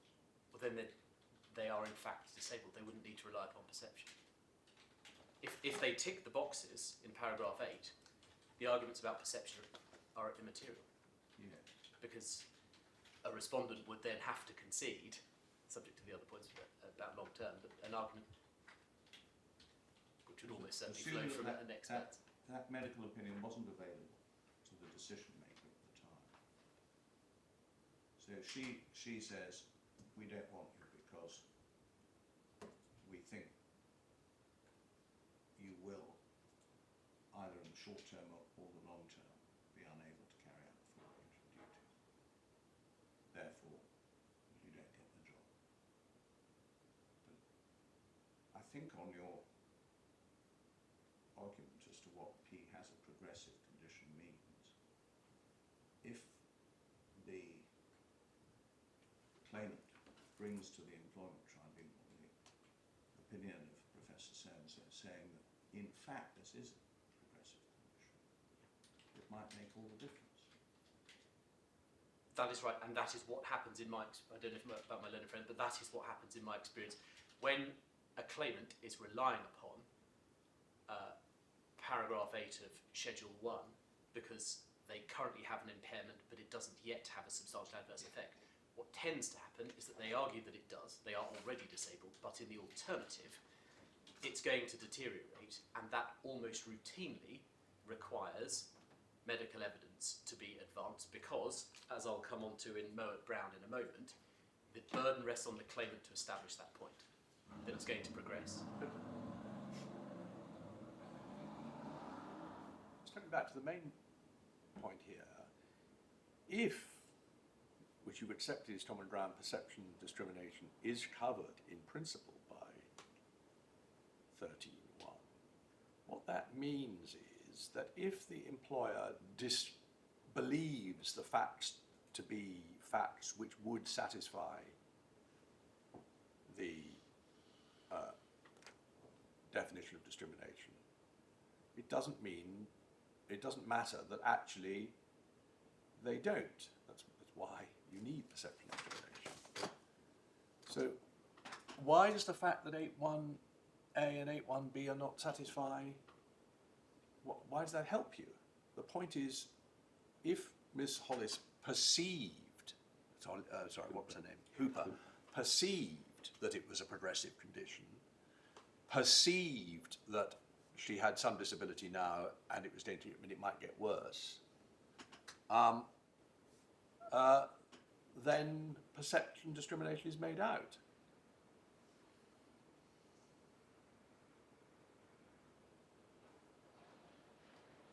That must be right.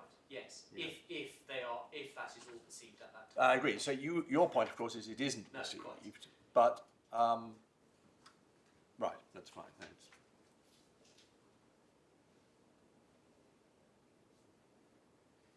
Because otherwise, the only argument that can flow, if I were to have said no in response to that, is to say that Section 13 can exist so as to provide some protection from perceived discrimination, but it cannot exist unless the perception is in the here and now as to how that individual currently operates, because Schedule 1, Paragraph 8 is in some way hived off, which would be too artificial to take.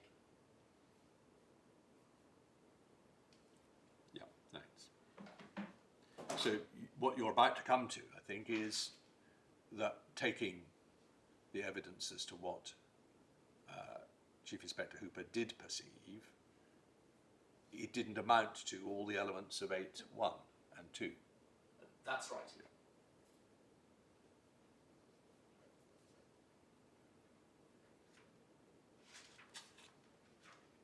Nor are there any findings in respect of it, nor could there have been on the evidence which, by agreement, is before your lordships today. Well, the risk of taking over, just so I can satisfy myself, can you not read what she said as thinking this was a condition that would get worse? Because she knew, as you pointed out, that she was all right at Wiltshire. But we know, because this was her main point, I was worried she would be restricted. That either means she'd have to be restricted if she was at Norwich. That either means she's going to get she's wrongly she's wrongly not restricted at Wiltshire, in which case she's perceiving actual disability, or over time her condition at Norfolk will get worse than it was in Wiltshire. So that is a perception of a progressive condition. But back Why in, is that not a legitimate gloss to put on what her evidence was? only on that part, you need to read the earlier paragraphs, Okay. my lord, including paragraph 10. I promise to come back to that in a minute. B would be satisfied because she certainly perceives that she has a minor disability. And she must have perceived C, because her whole case was, I didn't treat this as a disabled person. B is not And well, isn't it? And she knew that there was a thing that shows that there were medical reports that showed she had a mild hearing loss. No, because there's nothing before her at all which suggested that it had any impact on her daily life. Quite. Well, that sets up a startling anomaly, if you're right.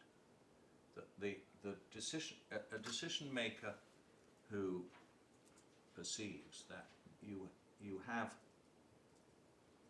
the candidate has slightly impaired hearing, which has a slight effect on her ability to carry out day-to-day activities, but which may well get worse. That's within the paragraph. But a decision maker who thinks that she has a slight hearing loss, it has at the moment no effect on day-to-day activities, but is likely to get worse, it escapes the reach of paragraph 8. That seems very odd. But the only way one can extract oneself from that being odd is to delete 1b.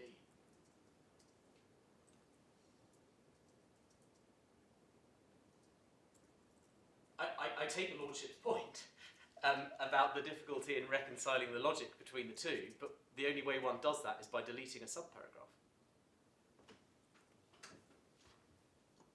A slight loss of the ability to hear has an effect. I mean, some judges are old and deaf and have to say to counsel, "Speak up, young man," or "Please repeat that." But it doesn't have a substantial adverse effect on their ability to carry out the job, and the same is surely true of police inspectors. But the evidence upon which Chief Inspector Hooper made her decision was not that there was slight hearing loss, I need to ask people to speak up. None of There this. is no hearing loss at all, but either decision maker nevertheless think either, it's not clear which, you immediately won't be able to do the full range of work, or alternatively at some point in the future you're likely not to be able to. Which all comes back to the guidance. Because of, as the Employment Tribunal found as a fact by repeatedly citing it, Chief Inspector Hooper felt trammelled by that guidance and applied that guidance, which is why I said in my skeleton argument that the appellant doesn't seek to suggest that a formulaic approach would be improperly considered unfair. But the point here is whether or not that formulaic approach, by reference to the guidance which the Employment Tribunal found that Chief Inspector Hooper considered herself to be trammelled by, meant that the illogical decision was made that somebody who has no effect, i.e. no paragraph 8.1b day-to-day effect, substantial or otherwise, but as a result of taking that individual on because they're out with the guidance, thus it becomes their risk, something they have to manage going forwards, and thus rejects the application. Well, that merely comes back to the reference and reliance upon the guidance in this case, and whether by doing so that can amount to Section 13. And the irony is that on the facts as found, there would have been an alternative remedy, because the decision of Inspector Hooper was vitiated by her failure to take account of the relevant Home Office guidance.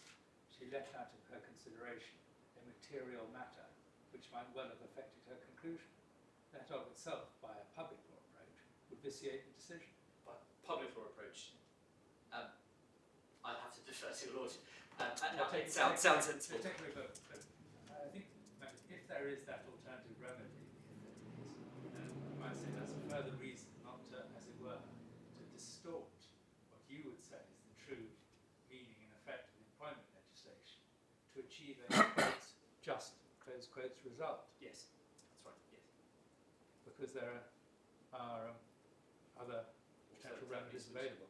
Which is why I mentioned the... And just to me, again, not speaking as an employment law specialist, it was quite surprising that one couldn't immediately challenge this decision as being flawed because of the failure to have regard to the guidance.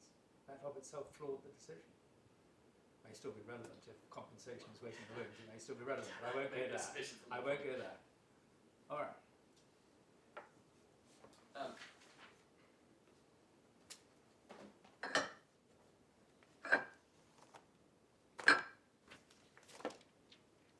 I'm sorry, I didn't let you go to where you wanted to go, which was earlier passages in the witness statement, which you said put a different slant on what I was putting to you based on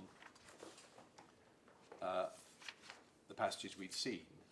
My Lord, yes, although I think that may now be superfluous, because it Right, was okay. within the discussion on 1b, Yes, and whether or not, and indeed 1a, whether it was progressive, and Chief Inspector Hooper's earlier observations was that the medical reports all suggested, and indeed this is the claimant's case, but the medical reports all suggested that there had been no deterioration. Yeah. Well, if that's the evidence that's before the tribunal to find as a fact, but they didn't, but to find as a fact that Chief Inspector Hooper perceived there to be a progressive condition here,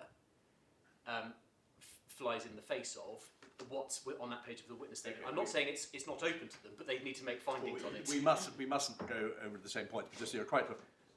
All that is all very well, but the fact is, on her own evidence, she was concerned that either at once or in due course, she would become restricted. And subject to the points we're going to make about likely and so on, that logically can only mean that if she isn't restricted now, she will get worse and be restricted later, which must be that the condition is progressive.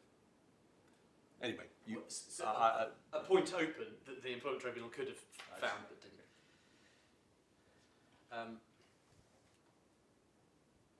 Thank you. Sorry, do go on. No. The next point that I needed to deal with was another issue that was raised by His Honour Judge Richardson, having not been raised before, which was the case of Chacon. Paragraph 38 in my skeleton, Chacon Navas and Urest Collective Ardades essay, which is tab 12 in the authorities bundle.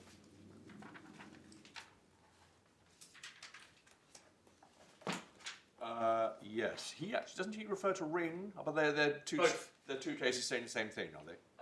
They make the same point. Yes, I see.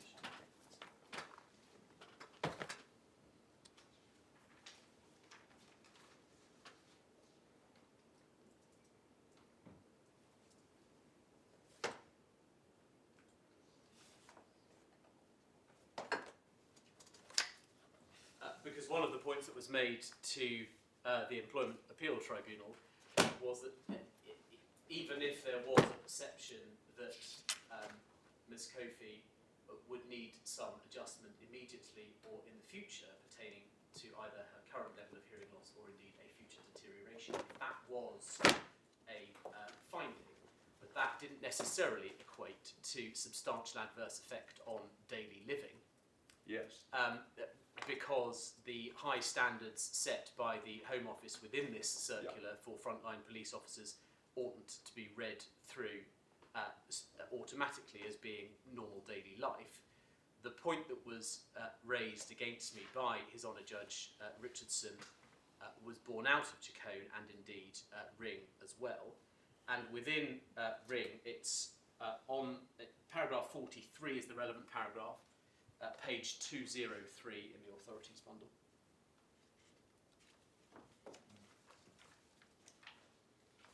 Ring. Ring. No, in Chacon. Which paragraph do you say so? Sorry. Paragraph 43, my lord. Yes.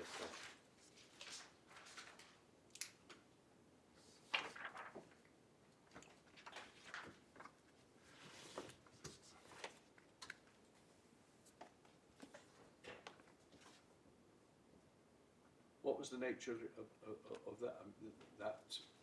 What were the facts of that case? The Sonia Chacon Navas, employed by the Respondent catering firm. But if you're just reading it out, Yeah. no, don't worry. I just wanted a summary. She was she a cook? Yes, who was dismissed. Yeah. And what was the nature of her disability?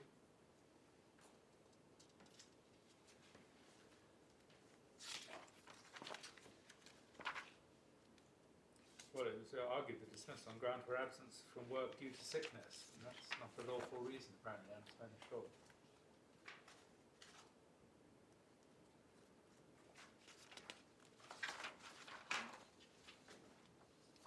The underlying basis of the sickness.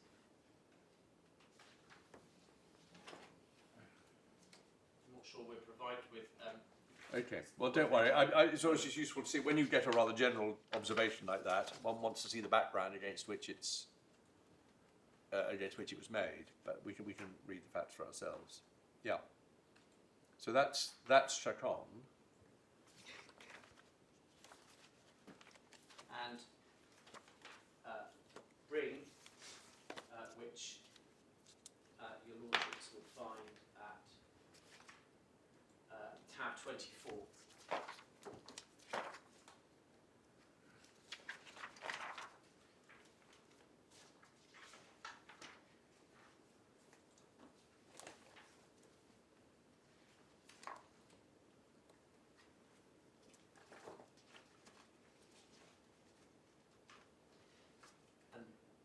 A summary of the point made here is contained within head note number 2 under the CJU held on page 345 of the bundle.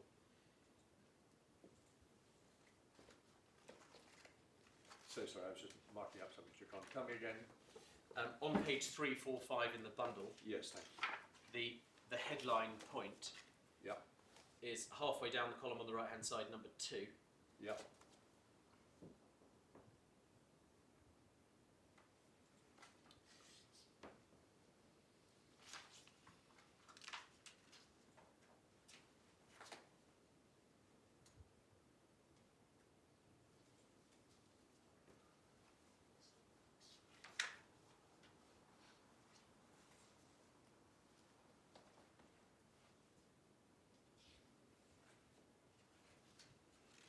So Ring was someone with low back pain.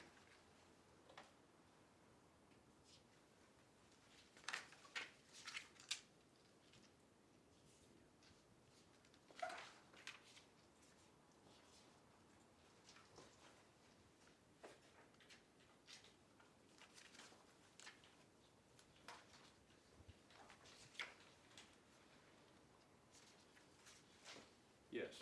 Mrs. So Berg what's the point what do you say about those two cases? There is a subsequent case, the Chief Constable of Lothian and Borders Police, which is at tab 17.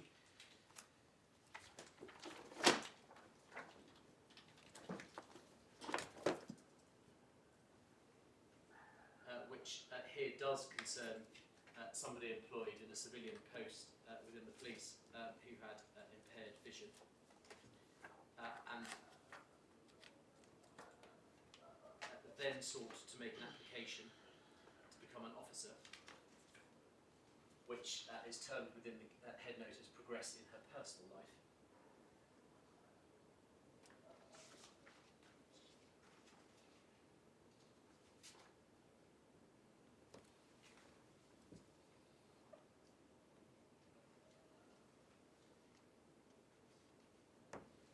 And then it's paragraph 36 of Lady Smith's judgment, where her ladyship makes observations about the reading through of Chacon to those engaged in professional life. Would you like us to read the whole of paragraph 36? Paragraph 36, please. Yes.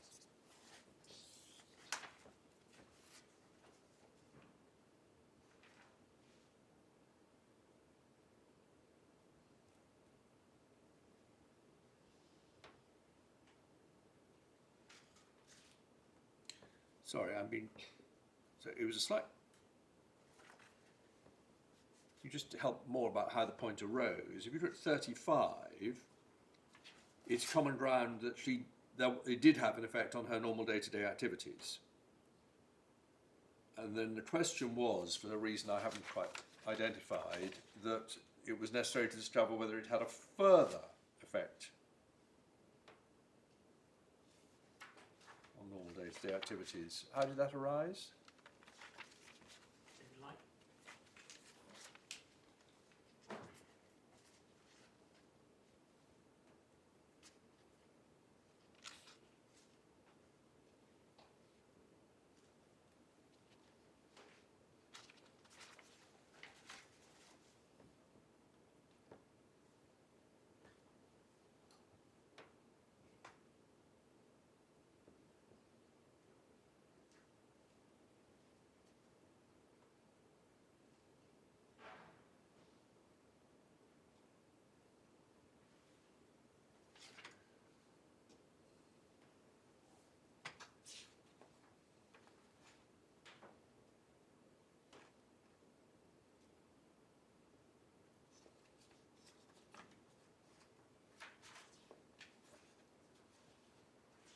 just trying to find why her ladyship might have used the word further.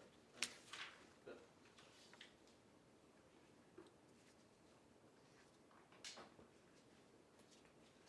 She refers, sorry, I don't pepper you with questions. Mr. Feeney can answer this. She really, though, says that her main points about Chacon can be found in another case called Adams, which she cross-refers to. Have we got that? no, we don't.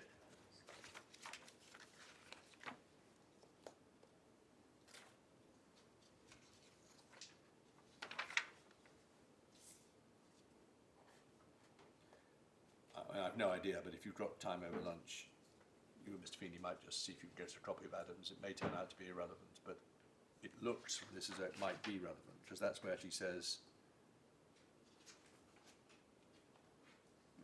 Chacon is not authority for the broad proposition being afforded general participation in or access to professional life as a day-to-day activity. So far as the principles vouched by those authorities are concerned, I refer to my discussion in Adams. So, In which case, well, unless actually, do we find that at para 24, where she's? I think that's the answer, isn't it? So sorry, it's all there.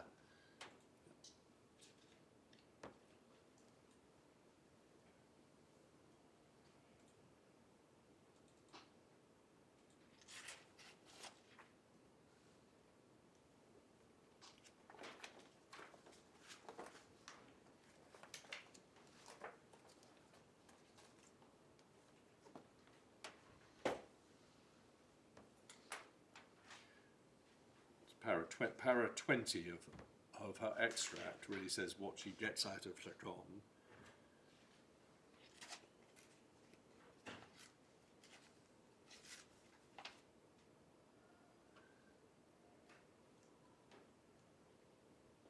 Yeah, what she seems to say is normal day-to-day activities includes normal work activities, but not anything specialist.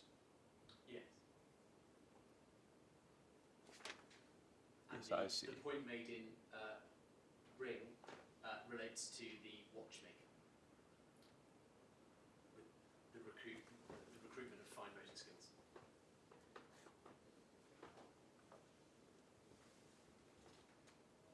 But your submission is that this is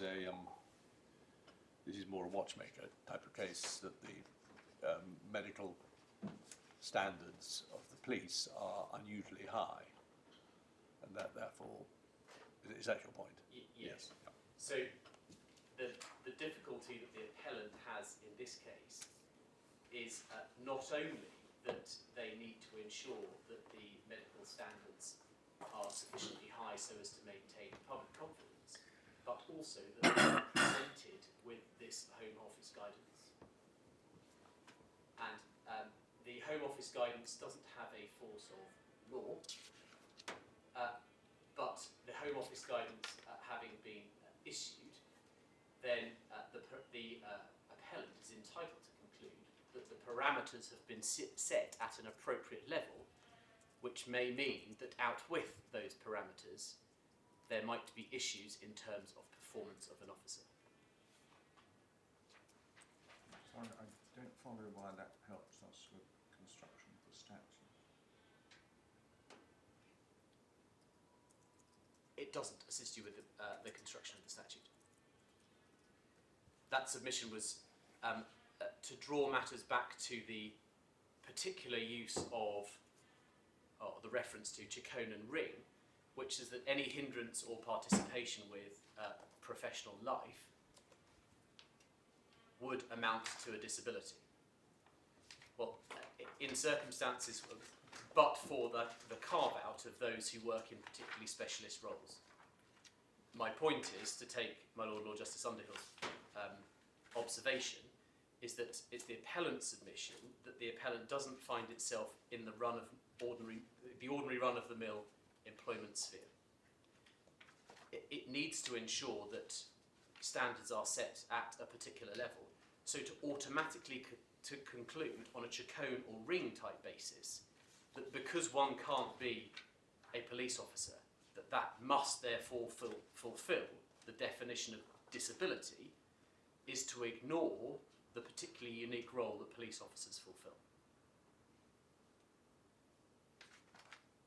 And my submission that I made to His Honour Judge Richardson on this point was that one oughtn't to leave out, when looking at Jaconan Ring, one oughtn't to leave out the observation of the unique nature of the police force, because to do that otherwise leaves the police force and the fire service and anybody else who applies these this particular guidance in a very difficult situation, almost as though the guidance is immaterial. Which was one of the points which His Honour Judge Richardson grappled with on the final page of the judgment, but then, as your Lordship will have seen, discounted against me.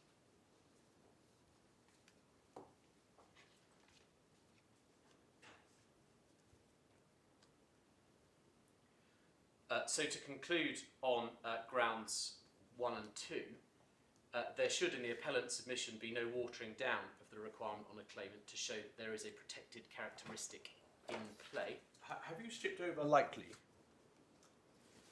It's an earlier paragraph. Brown. Is that it comes under 3, does it? Okay.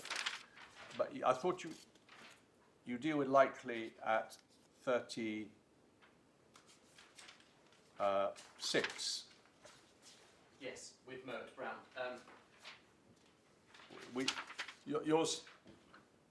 Perhaps we can take this shortly, but only that's fair to you. It looks as though in Mert Brown, which I did look at last night, Judge Reed in the EAT many years ago, without argument, equated likely to as meaning 50% plus 1. But what he said against you is that in much more recent authority, particularly the Supreme Court in Boyle, the same phrase, admittedly in a different part of the Act, was said to mean something like a serious possibility. Could well happen. And whereas, and that ought to be what it means here. And I think that it is applied, though non-bindingly, to this very provision in a much later EAT case called Taylor. Yes. So are you happy with, are you sticking to the suggestion that Mert Brown is good law and that Boyle and Taylor don't apply? No. Right. Those points made by my learned friend are valid, are good points. Right. What I suggest it doesn't water down is the obligation upon the claiming party to prove it. Yes, I see. But I had Which got the becomes- impression, probably wrongly, that you were still relying on Mert Brown. No. No. Okay. And I just found reference to it in my notes. I subsumed it in the paragraph 8 discussion, which in Schedule 1, which we went slightly sideways with. Well, don't worry, that's fine. You've now dealt with the point. Please go back to where you were about to go. Which was simply the summary on grounds 1 and 2. The first one, no watering down of a requirement on the claimant to show that there is a protected characteristic in play. And however it's described, whether it's misperception, perception, or attributed disability discrimination, the technical definition of disability must be fulfilled, and it's the appellant's conclusion and submission, that it is for the claimant in the case to establish that. Where there is no current adverse effect, then paragraph 8 of Schedule 1 is of no effect. And then finally, the Chacon ought not to be mechanistically read so as to automatically mean that anybody who has any barrier with their professional life automatically comes under the definition of a disability. Therefore, the appellant submits that the Employment Tribunal could not find that Temporary Chief Inspector Hooper perceived the respondent to be disabled in this case. And even if we are wrong about that, the finding in paragraph 37 as to what was concluded in respect of Temporary Chief Inspector Hooper must therefore have been perverse on the basis of the end of paragraph 36. I know that your Lordship has already challenged me on that point, but that's the conclusion of the appellant's point on that ground 2. To move on to ground 3 then, namely that the Employment Tribunal identified the correct wording, but then misapplied it. I've broken that down within ground 3 into two subgrounds. 1, the because of point, and 2, the comparator point. Dealing first of all with the because of, this is of central relevance in this case, because of course of its use within section 13. This was grappled with at the highest appellate level, following which some practitioners detected tension, but where my Lord Justice Underhill, sitting as the President of the Employment Appeals Tribunal in Amnesty International, said that there was no such tension, and that authority is to be found at tab 18. In particular, the paragraphs that I draw your Lordship's attention to now are paragraphs 31 onwards, or more particularly 34 and 35.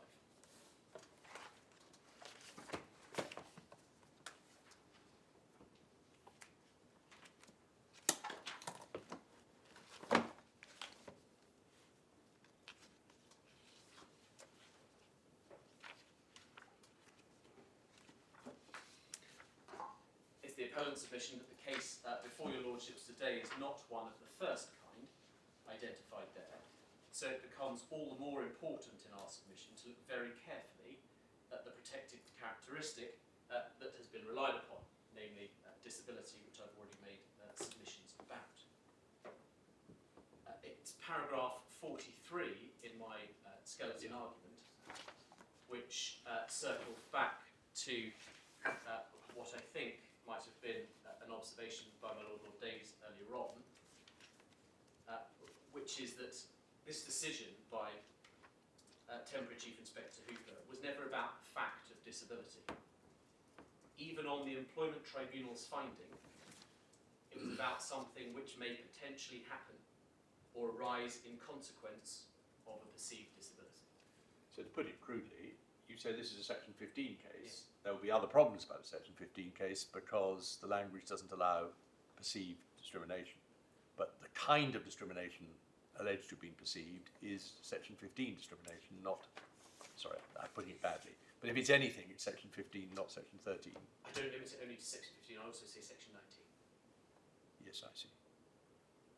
And I don't do that vacuously, I do that because of the Shea Raz Predeleni case, which we'll come on to, where it suggests that the perception of, perceived discrimination, not in relation to disability, they're in relation to whether or not somebody was a Roma, Gypsy or not, need not only apply to direct discrimination, but could also apply to indirect. Thus, to expand on the PCP, the criteria for Section 19 would be not to recruit those who would be classified, or might be classified, as a restricted officer.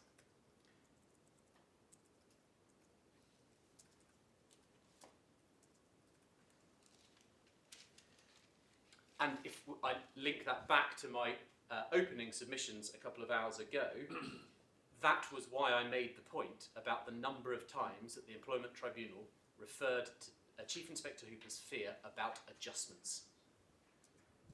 This was not a case about the fact of disability.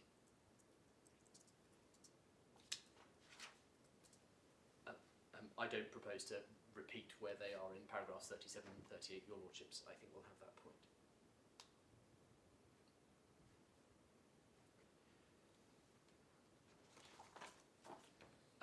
The case of Shea Raz Predeleni is at tab 27.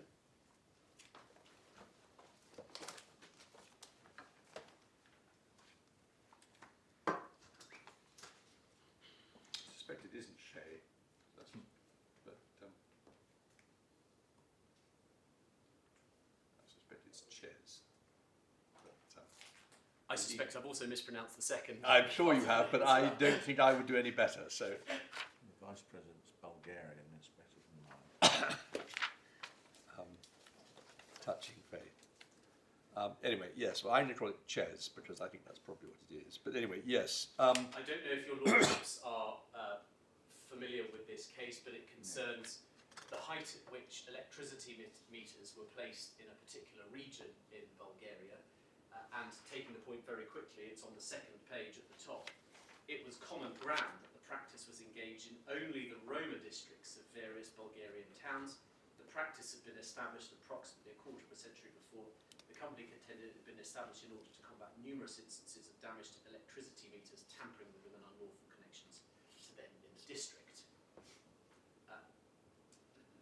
It was not in contention that the applicant here, Ches, did not hold the protected characteristic of being a Roma or Roma gypsy. The reason why the judgment here, and I'll Sorry, leave... the applicant isn't Ches. The applicant is a woman called Ms. Nikolova. Sorry, yes.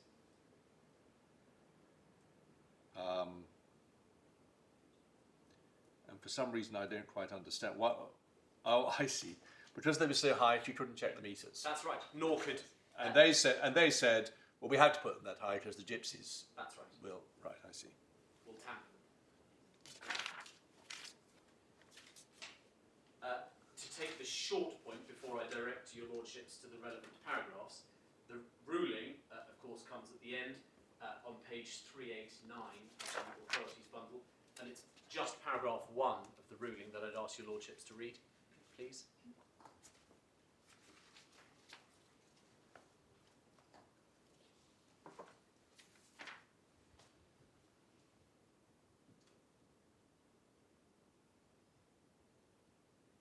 So, which paragraph on the ruling? Paragraph 1 of the ruling, yes, please. Yeah.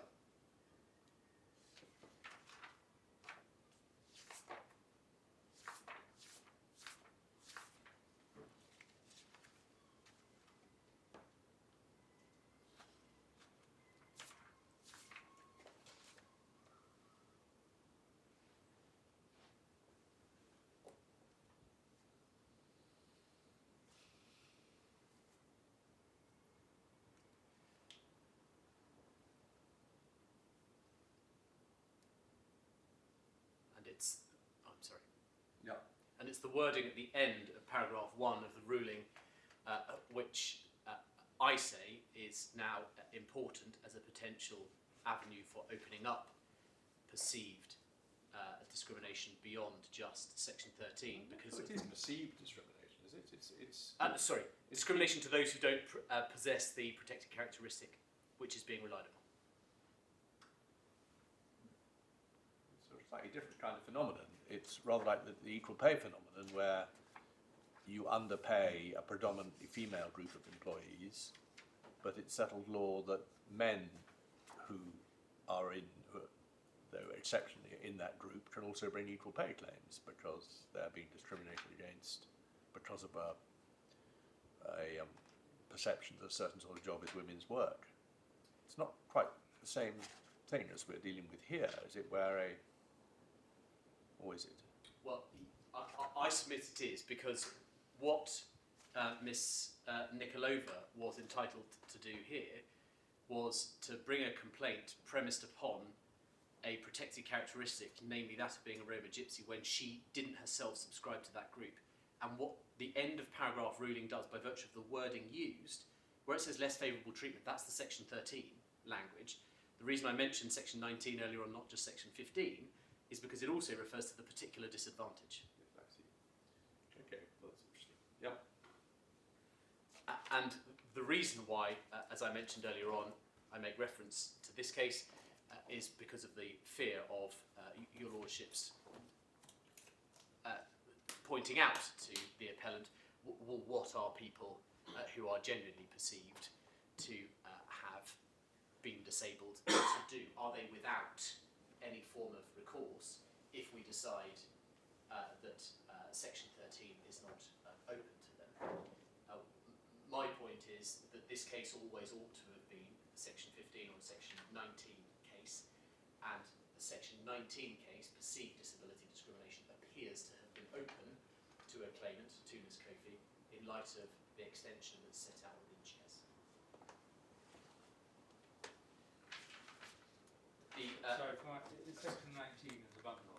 No, it's not, I'm afraid. I'm afraid these phrases trip off your tongue, they don't trip off my I'm tongue, sorry. I'm afraid. Section 19. Section 19 is headed indirect discrimination, What's it about? and it says a person A discriminates another B if A applies to B a provision, criterion or practice, and that's why my lord I mentioned PCP Yeah, earlier on, sound that. which is discriminatory in relation to a relevant protected characteristic of B's. And you say that section 19 extends to perceived cases? By virtue of the use within the ruling at paragraph 1 of the wording particular disadvantage, because particular disadvantage has no place in section 13, but particular disadvantage is found within section 19. And you accept 2B. in present purposes the perception cases would fall within section 19?